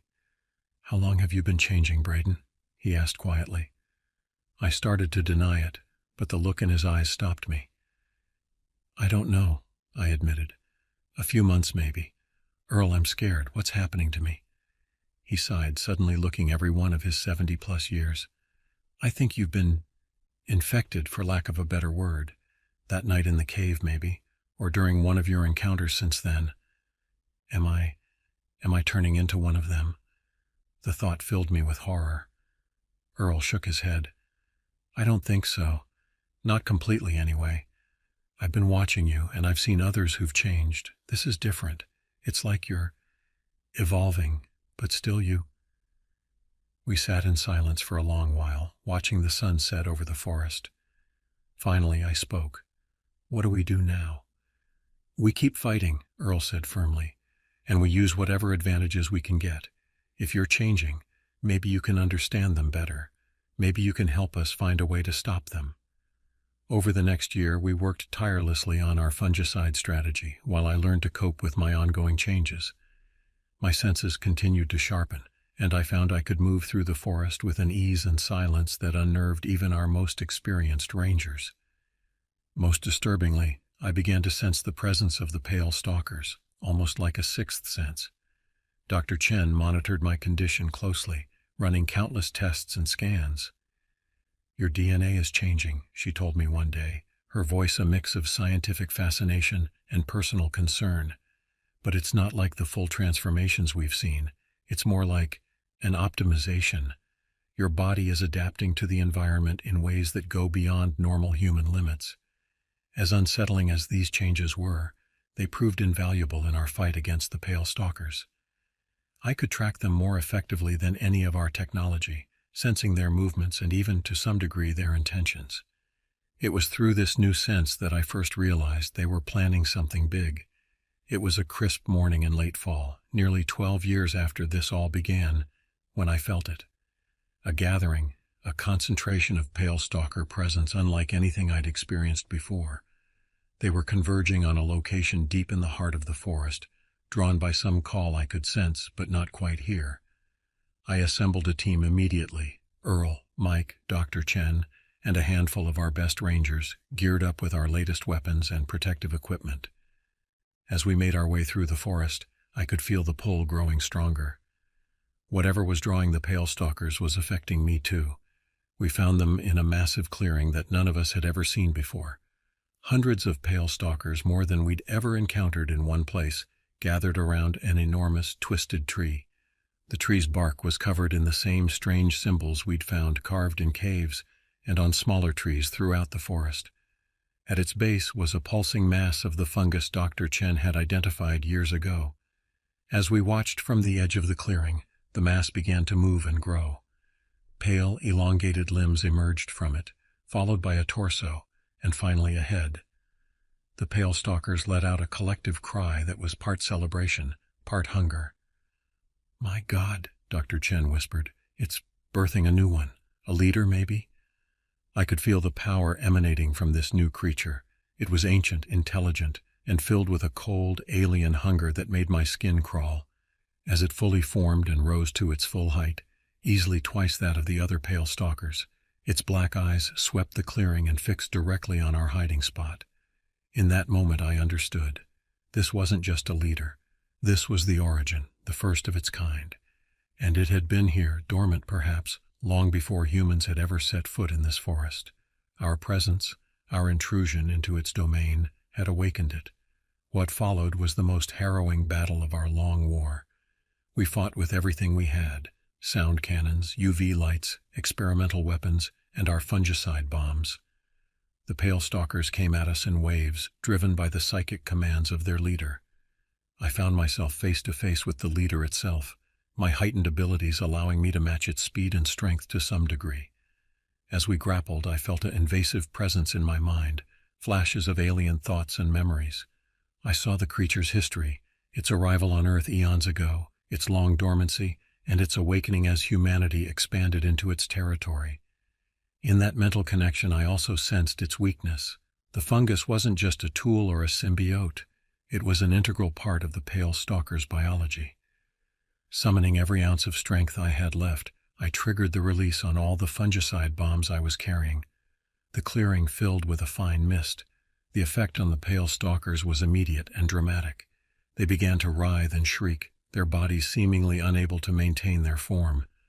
The leader let out a psychic howl of rage and pain that brought me to my knees. As the fungicide did its work, the Pale Stalkers began to disintegrate, their bodies breaking down into the same fungal mass they had emerged from. The leader held out the longest, its form fluctuating as it struggled against the inevitable. In its final moments, it locked eyes with me one last time. I felt a mix of emotions flood through our connection: rage, fear, and most surprisingly, a grudging respect. Then it was over. Where hundreds of Pale Stalkers had stood, there was now only a field of rapidly disintegrating fungal matter. The strange tree shuddered and collapsed in on itself, leaving behind a smoking crater. We had won, but the cost had been high. Many of our team were injured, and the forest itself seemed to have been fundamentally changed by the battle. As we made our way back to headquarters, I could feel my own connection to the Pale Stalkers fading.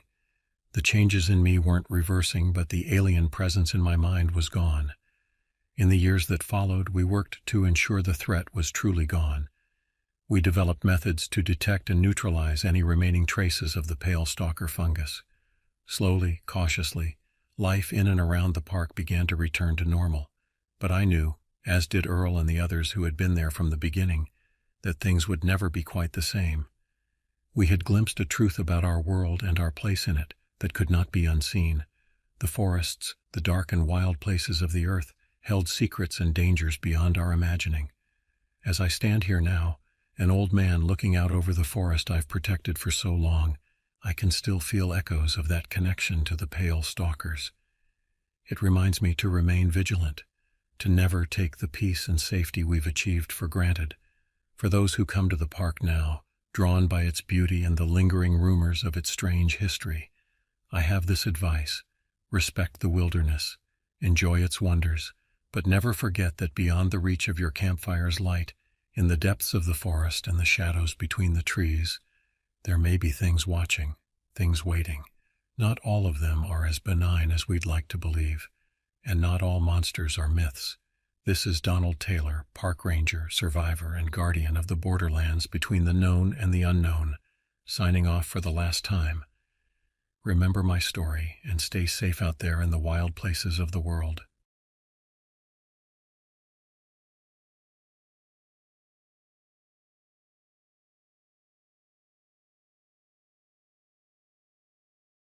Some mornings feel like the world's just waiting to mess with you. That's how I felt on that fateful day in late October. I stood at the edge of the dense forests of the Iwachita Mountains, my trusted rifle slung over my shoulder, and my backpack filled with supplies for what I thought would be a routine hunting trip. The morning mist was still thick, clinging to the trees like a shroud, and the chill in the air seemed to seep into my very bones. My name's Malcolm Devereaux, by the way. Friends call me Mal. I've been hunting these woods since I was knee-high to a grasshopper, taught by my old man who knew every nook and cranny of this forest. But today had an odd sense about it, a foreboding that I couldn't quite shake off. I tried to dismiss the feeling, blaming it on my lack of sleep the night before. I tossed and turned, plagued by vivid nightmares of being chased through endless dark woods by something I couldn't quite see. When I finally gave up on sleep and decided to head out early, the shadows of those dreams seemed to follow me into the waking world. The plan was simple enough: track a group of deer I'd spotted a few days earlier. They had been grazing near the river that cut through the heart of the forest, a spot known for its tricky terrain and deep, dark hollows. Perfect for an experienced hunter like me, I thought, or so I believed. As I hiked deeper into the woods, the sounds of civilization faded away, replaced by the eerie calls of unfamiliar birds and the rustling of leaves that seemed to whisper secrets just beyond my understanding. The forest had always been my second home, but today it felt alien, almost hostile.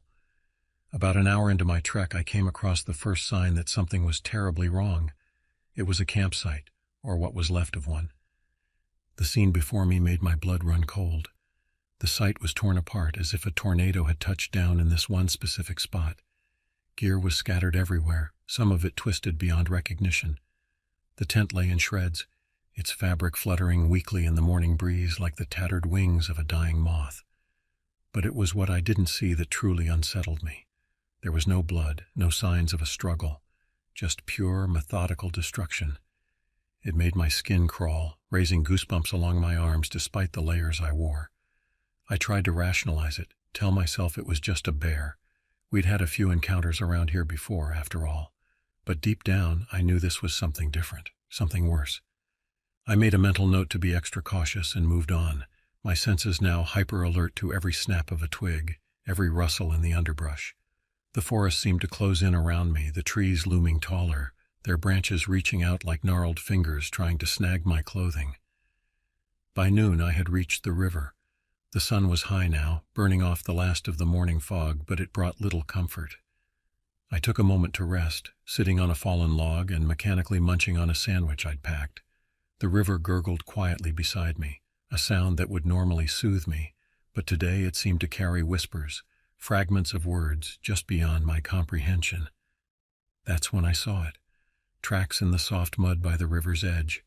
But these weren't the familiar imprints of deer hooves I'd been following. These were something else entirely.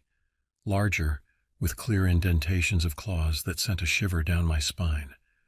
My first thought was a bear, but something didn't feel right.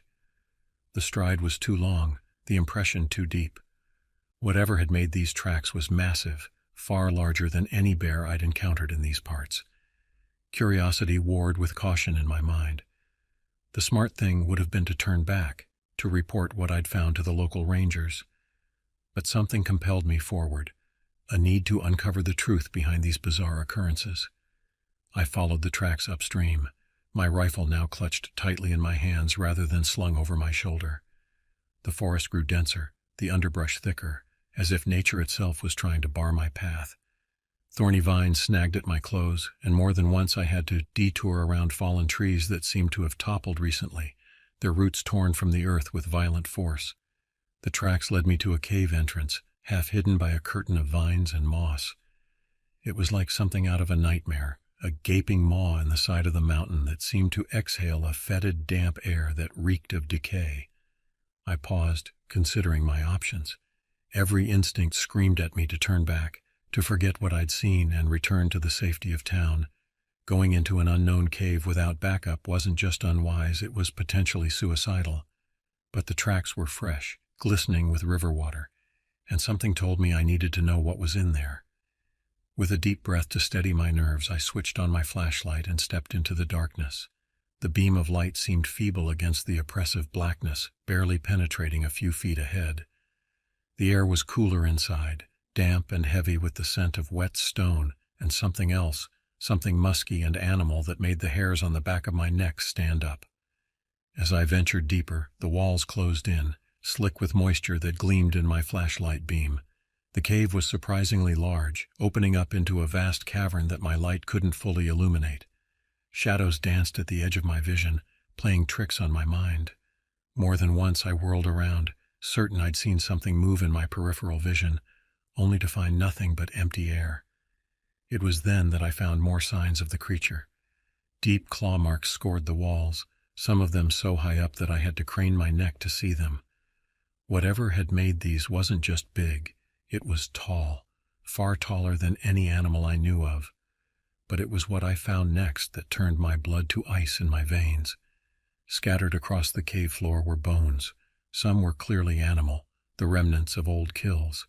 But others were undeniably human. Skulls grinned at me from the darkness, arm and leg bones lay in haphazard piles, and scraps of cloth still clung to some of the more recent remains. Panic surged through me, a primal urge to flee, to escape this den of death. But I forced it down, knowing that panic would only get me killed. I needed to stay calm, to think clearly if I was going to get out of this alive.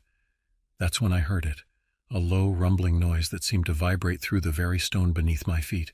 It wasn't quite a growl, more like the sound of something massive shifting its weight. I froze, my flashlight beam shaking slightly as I swept it around the cavern. There, in the far corner of the cave, something moved. It was huge, its form barely visible in the dim light, covered in matted fur that seemed to absorb the light rather than reflect it. I took a step back, trying to assess my options. Running wasn't one of them. In this darkness, on this uneven ground, I'd break my neck before I made it 10 feet. I slowly unslung my rifle, hoping against hope that I wouldn't need to use it. The sound of metal on metal as I chambered around seemed deafening in the confined space. The creature turned, and for a brief, terrifying moment, its eyes reflected my flashlight beam. They glowed an eerie, pale green, filled with an intelligence that sent chills down my spine. This was no mere animal. There was something else behind those eyes, something ancient and malevolent. It moved towards me, each step heavy and deliberate. The ground seemed to shake with its approach.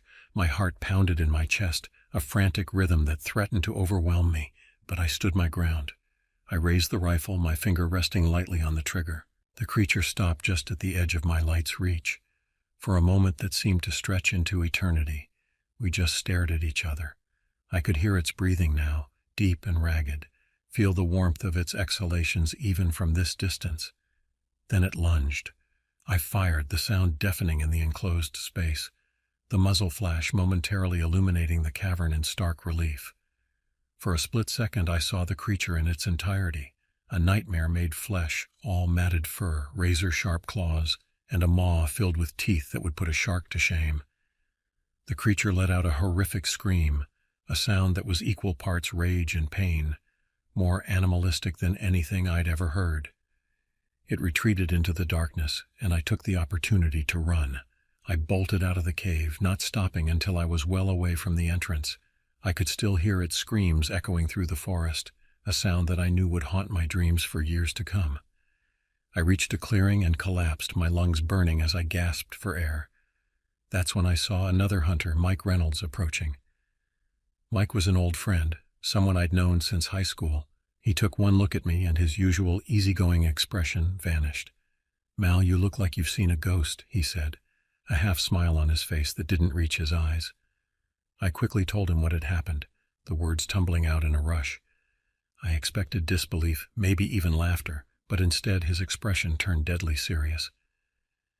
"We need to get out of here," he said, scanning the woods with a wary eye.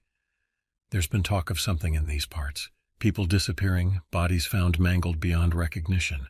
I thought it was just rumors, ghost stories to scare the tourists. But now..." We made our way back to town, sticking to the main paths, our rifles at the ready. Every snapping twig, every rustle of leaves had us on edge. The sun was setting by the time we reached the edge of the forest, painting the sky in shades of blood red. The sense of relief as we stepped onto the paved road was palpable. We went straight to the sheriff's office. Sheriff Thompson was an old-timer, been in charge of law enforcement in our little town for as long as I could remember. He listened to our story, his face growing grimmer with each passing moment. "We'll send a team out to investigate in the morning," he said finally, his voice gruff. "For now, you two get some rest, and Mal," he added as we turned to leave, "maybe stay out of those woods for a while." That night, sleep eluded me. Every time I closed my eyes, I saw that creature, heard its bone-chilling scream. The shadows in my room seemed to move, to reach for me with clawed hands.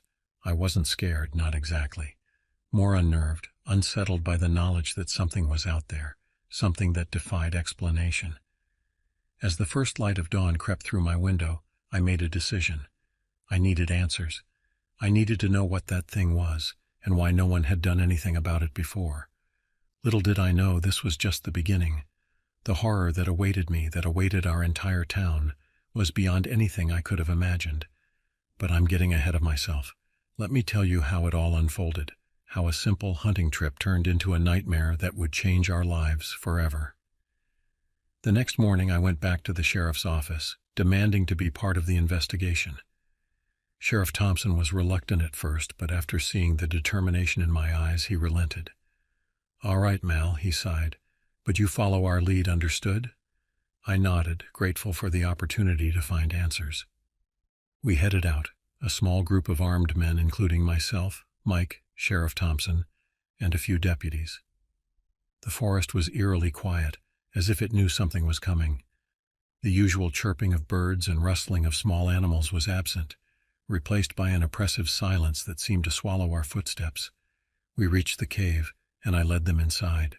The bones were still there, a grim testament to the creature's existence, but the beast itself was gone. We found more evidence, shredded clothing, broken equipment, and deep claw marks on the cave walls, but no sign of the monster itself.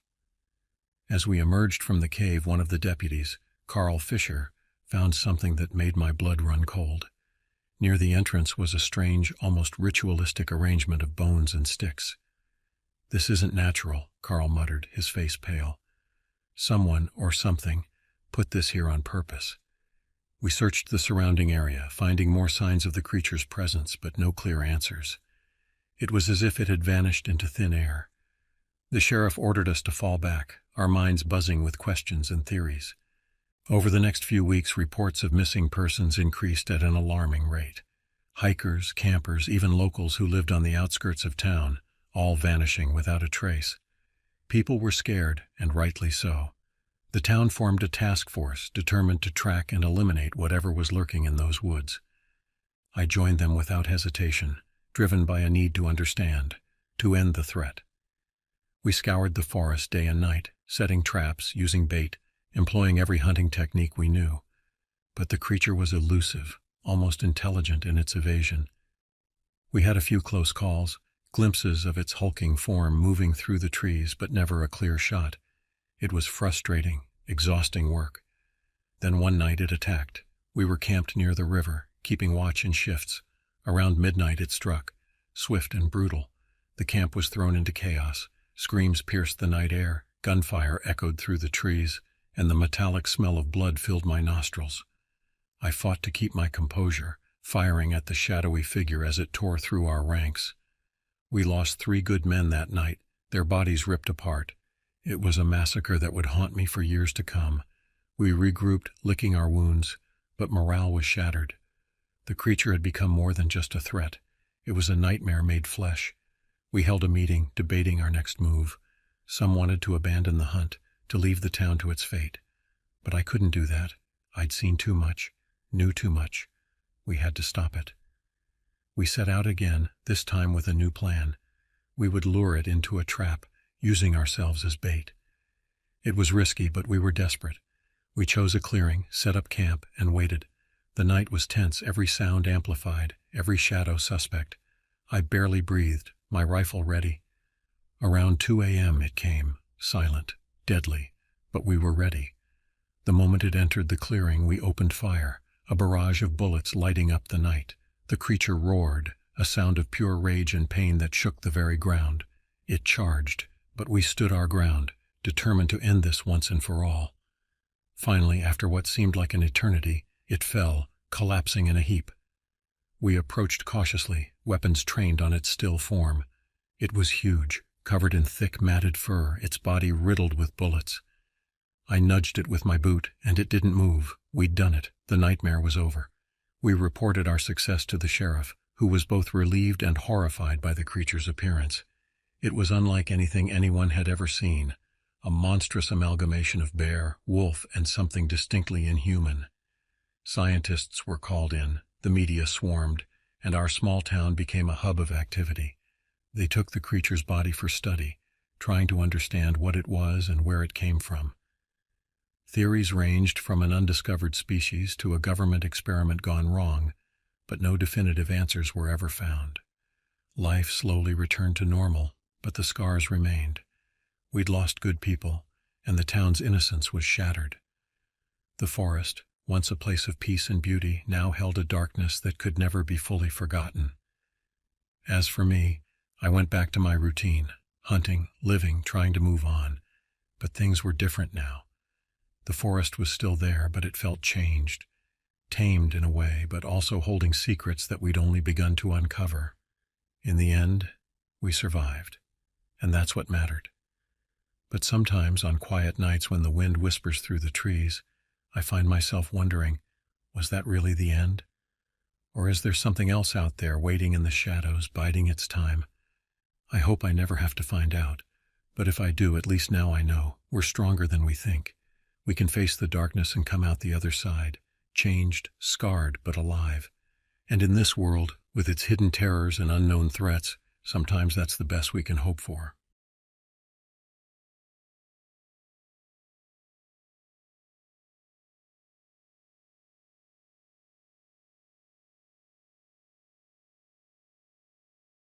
I never considered myself an outdoorsman. My name is Luca, and for as long as I can remember, I've been more comfortable surrounded by books than trees. My brother Julian, on the other hand, was the epitome of rugged adventure. He lived for the thrill of the wild, the chase of the hunt, and the raw connection with nature that I could never quite understand.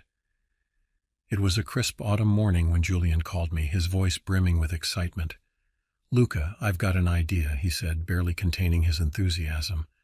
"How about you join me on a hunting trip this weekend? Raccoon Creek State Park. It'll be great." My initial reaction was to decline politely. The thought of trudging through the woods, guns in hand, searching for unsuspecting animals to shoot, didn't appeal to me in the slightest.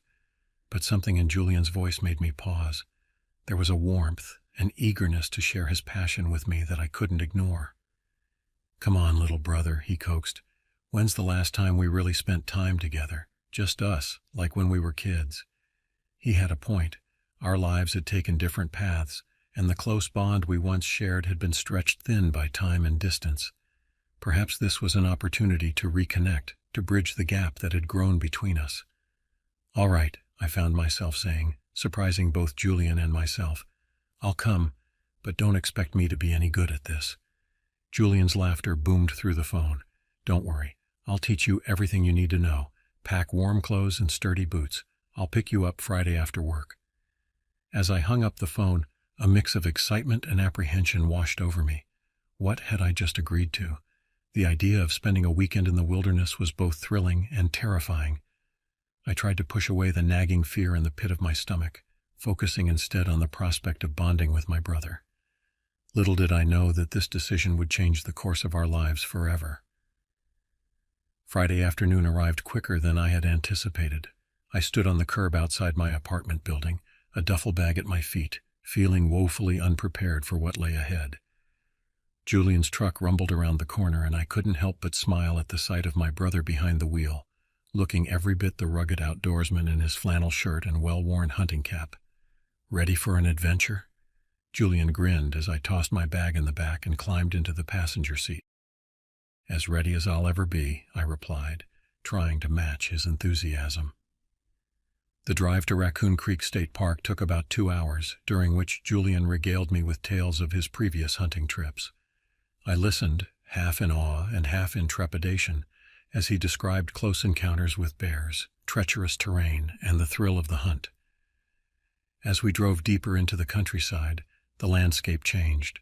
Urban sprawl gave way to rolling hills and dense forests. The sun was setting as we turned onto a narrow, winding road that led into the heart of the park.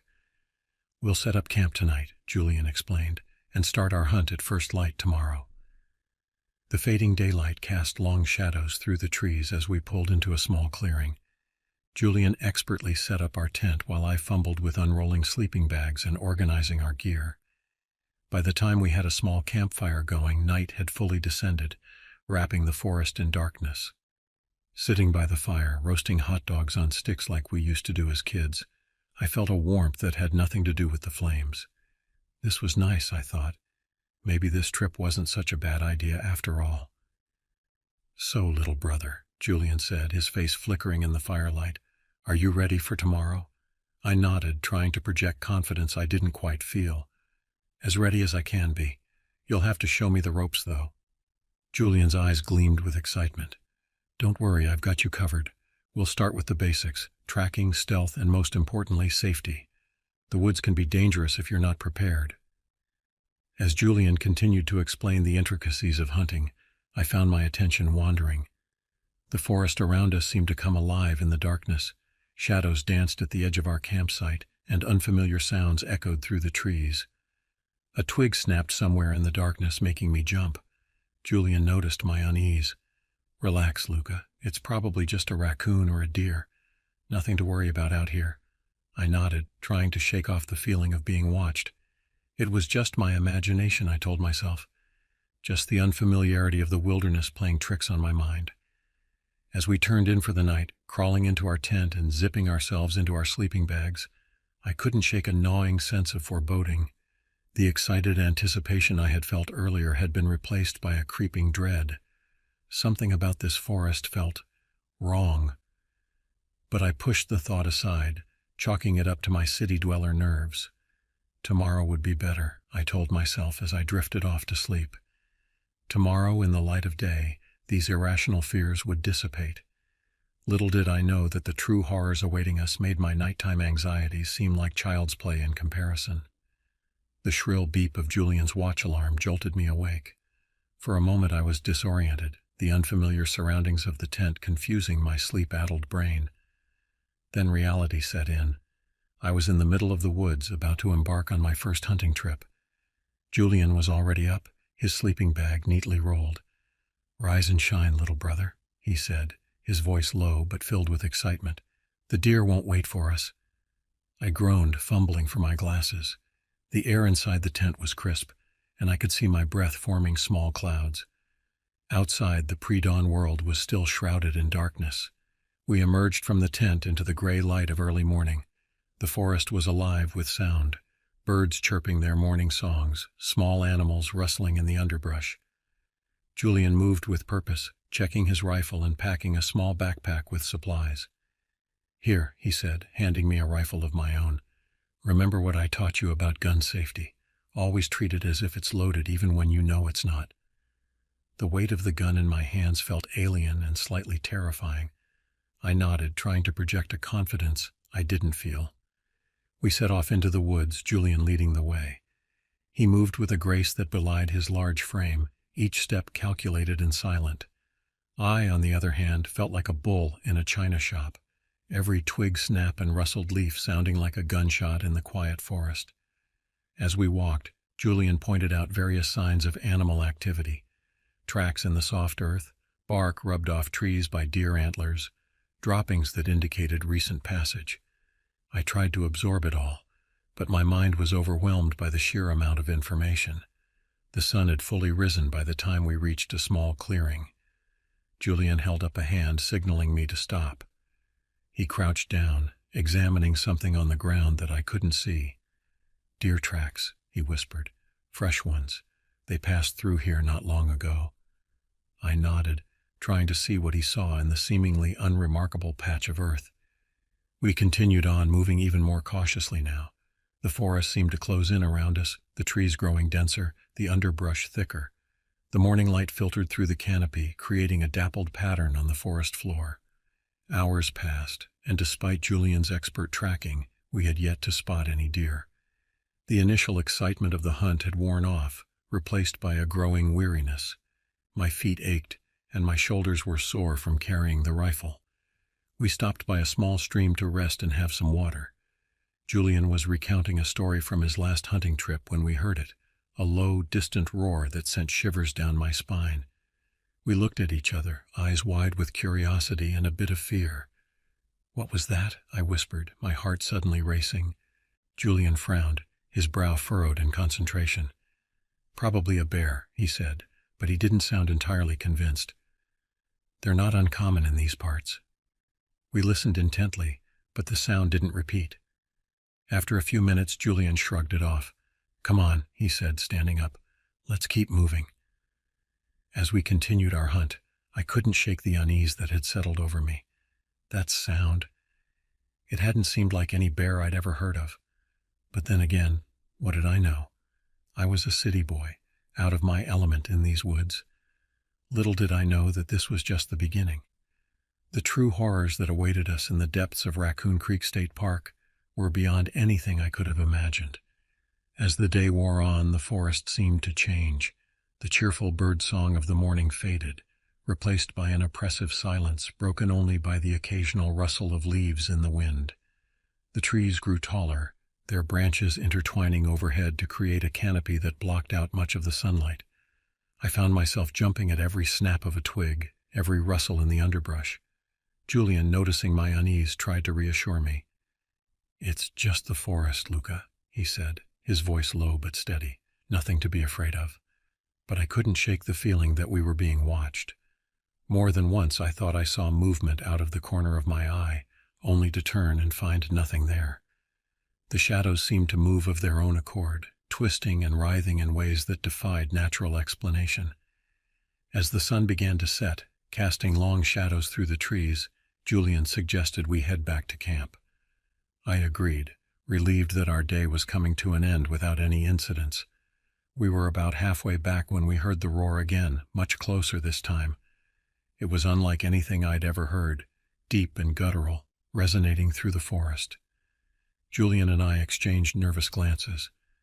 "Let's pick up the pace," he said, his voice tight. We walked faster, the forest growing darker with each passing minute. The roar echoed again, closer and more menacing. My heart pounded in my chest as I scanned the trees, trying to locate the source. Then we saw it.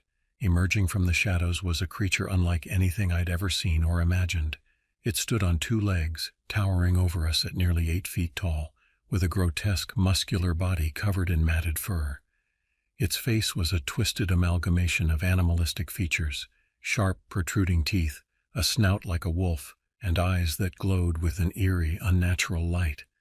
For a moment, time seemed to stand still.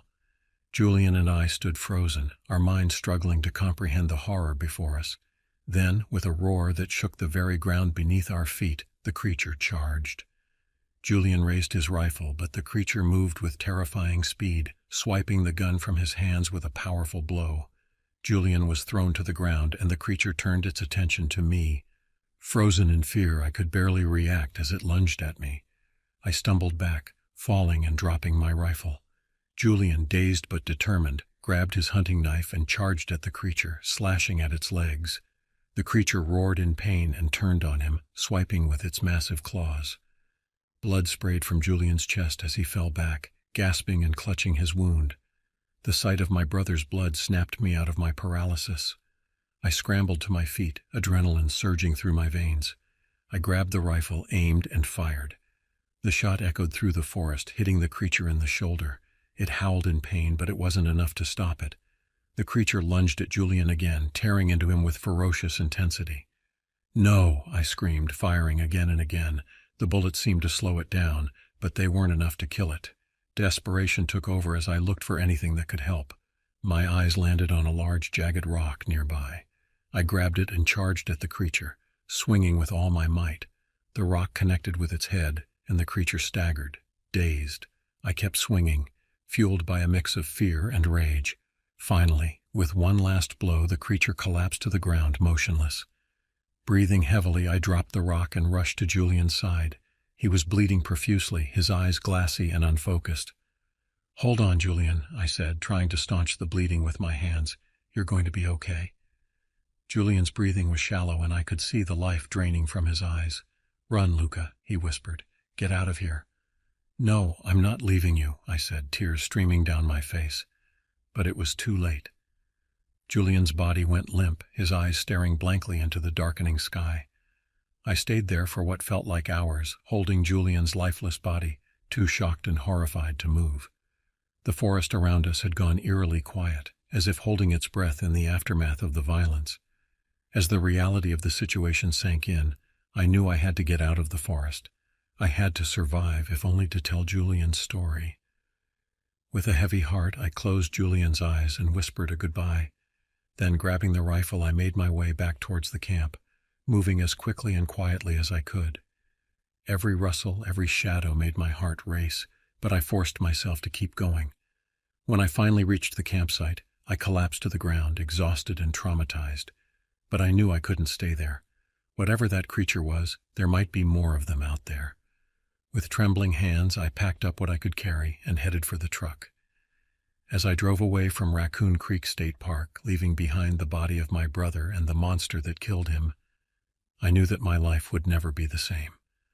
The horrors I had witnessed in those woods would haunt me forever, a constant reminder of the thin veil that separates our world from the unknown terrors that lurk in the shadows.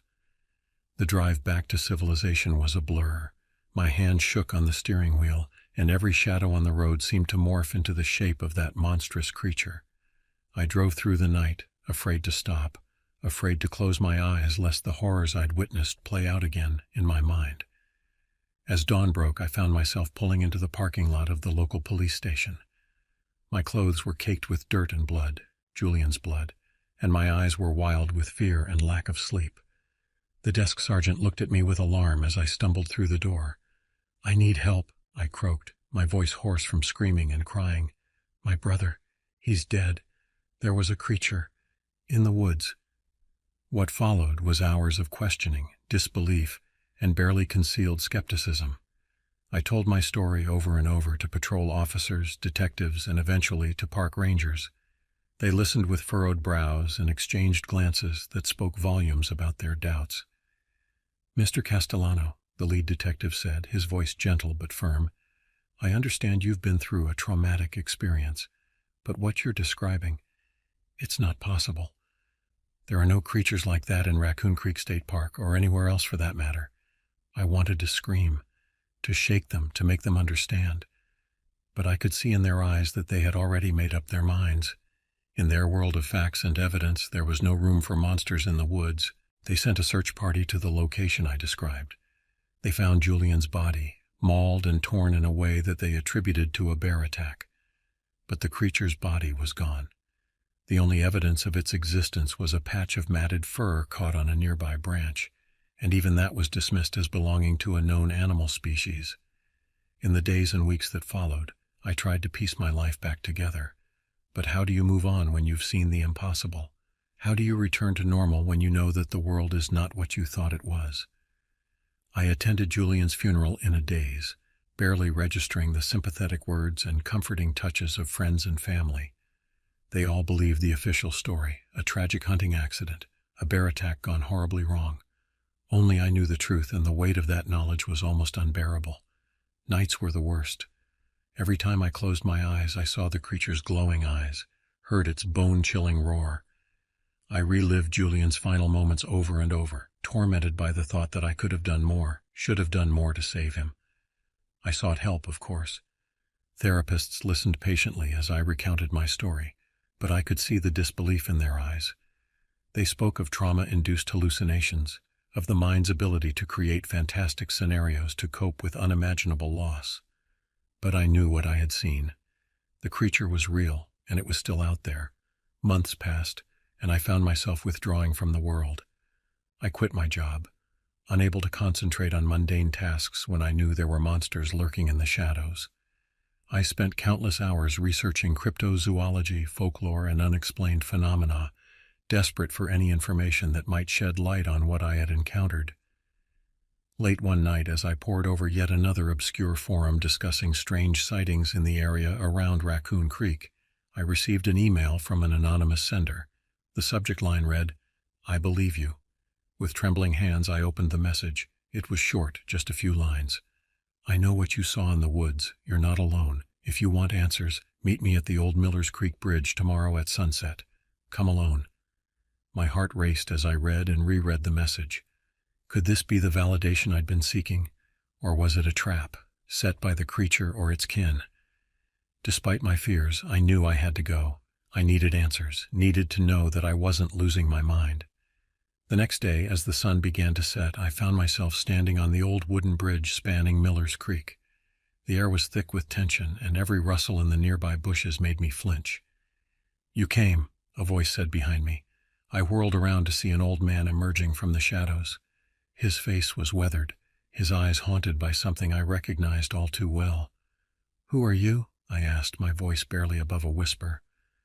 "Name's Frank," he replied. "And like you, I've seen things in these woods that no one believes." Over the next hour, Frank told me a story that chilled me to the bone. He spoke of an ancient evil that had lurked in the forests of this region for centuries. Native American legends warned of shape-shifting beasts that preyed on the unwary. Early settlers told tales of monstrous creatures glimpsed in the wilderness. "What you encountered," Frank said, his voice low and urgent, "is just one of many. They're out there, hiding, waiting, and they're getting bolder." I listened, captivated and terrified, as Frank revealed a hidden world of monster hunters and occult researchers who had been tracking these creatures for generations. He offered me a choice. I could try to forget what I'd seen and return to my old life, or I could join their ranks and help protect others from the horrors that lurked in the shadows. The decision was easy. I couldn't forget, couldn't unsee what I'd witnessed. Julian's death would not be in vain. In the years that followed, I dedicated my life to hunting the creatures that stalked the wilderness. I learned their habits, their weaknesses. I trained in combat and survival skills, honing my body and mind into a weapon against the darkness. But even as I grew stronger and more capable, the nightmares never fully faded. Every time I ventured into the woods, I felt the weight of Julian's absence. His final words, "Run, Luca, get out of here," echoed in my mind. But I couldn't run, not anymore. I returned to Raccoon Creek State Park many times over the years, always searching for signs of the creature that had taken my brother's life. Though I never encountered it again, I found evidence of its presence. Strange tracks, mutilated animal carcasses, and whispered stories from terrified hikers. As I write this account, years after that fateful hunting trip, I do so with a sense of urgency. The world needs to know the truth about what lurks in the shadows. The creatures are real, and they're growing bolder, venturing closer to civilization with each passing year. To those who read this, I offer a warning. Be vigilant. The wilderness holds secrets darker and more terrifying than you can imagine. And to those who, like me, have seen the truth and lived to tell the tale, I extend an invitation. Join us. Help us fight back against the darkness. For Julian, for all those who have fallen victim to these monsters, and for the safety of those who remain blissfully unaware of the dangers that surround them, we must continue our hunt. The creatures of the night are real, and we are the thin line of defense between their world and ours. The hunt that changed everything continues, and this time, we're the predators. Years passed, and my life became consumed by the hunt. Each excursion into the wilderness was a dance with death, a constant battle against the horrors that lurked in the shadows. I wasn't alone in this fight. Frank introduced me to a network of hunters, each with their own terrifying encounters, each driven by a need for answers or revenge. We tracked creatures across the country, shapeshifters in the Pacific Northwest, amphibious horrors in the Louisiana bayous, and things that defied description in the deserts of the Southwest. With each encounter, we grew stronger, smarter, but the nightmares never stopped. One crisp autumn morning, almost a decade after Julian's death, I found myself back in Raccoon Creek State Park. The familiar scent of pine and decaying leaves brought a flood of memories, both cherished and horrific. I wasn't here by chance. Reports of missing hikers and strange animal attacks had drawn me back to where it all began. As I trekked through the dense forest, every sense on high alert, I couldn't shake the feeling that I was being watched. The shadows seemed to move of their own accord, just as they had on that fateful day years ago. But this time, I was ready. A twig snapped behind me, and I whirled around, rifle at the ready. There, emerging from the underbrush, was a creature that haunted my dreams. It was larger than I remembered, its matted fur streaked with gray, its eyes glowing with malevolent intelligence. For a moment we stared at each other, predator and prey, though it wasn't clear who was which. With a bone-chilling roar it charged, but I was no longer the frightened, inexperienced city dweller I had once been. I dodged its initial attack, firing off several rounds that found their mark.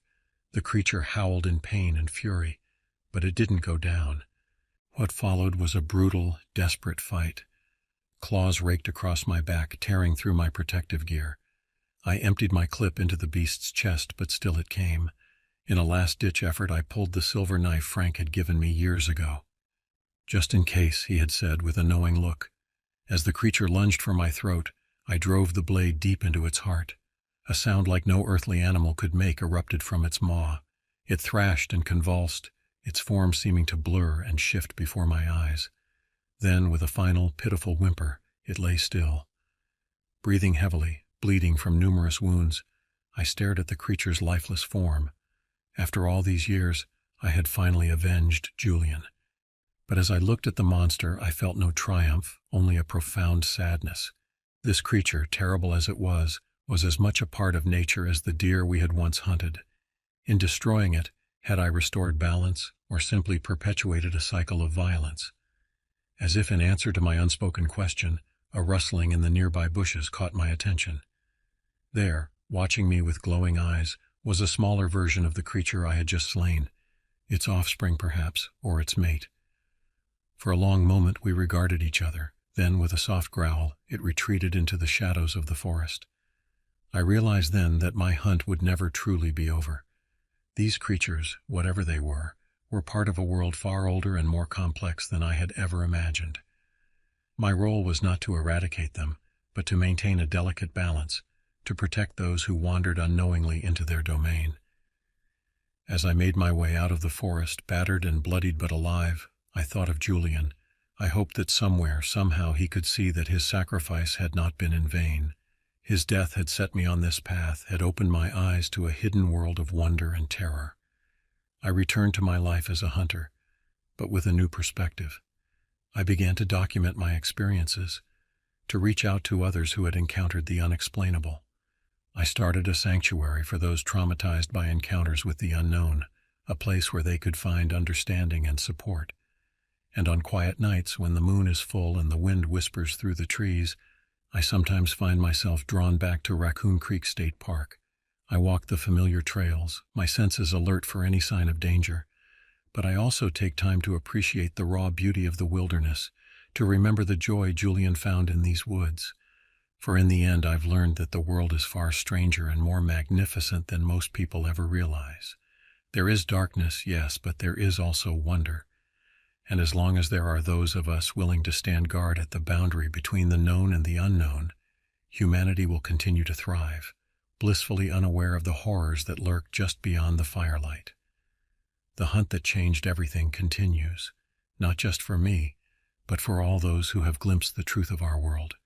We are the watchers in the night, the guardians of the threshold. And though the cost is high and the work never-ending, we persevere. For Julian, for ourselves, and for the delicate balance between two worlds that must be maintained. As I write these final words, I can hear the call of the wild outside my window. The hunt beckons, as it always does, and I, as always, am ready to answer.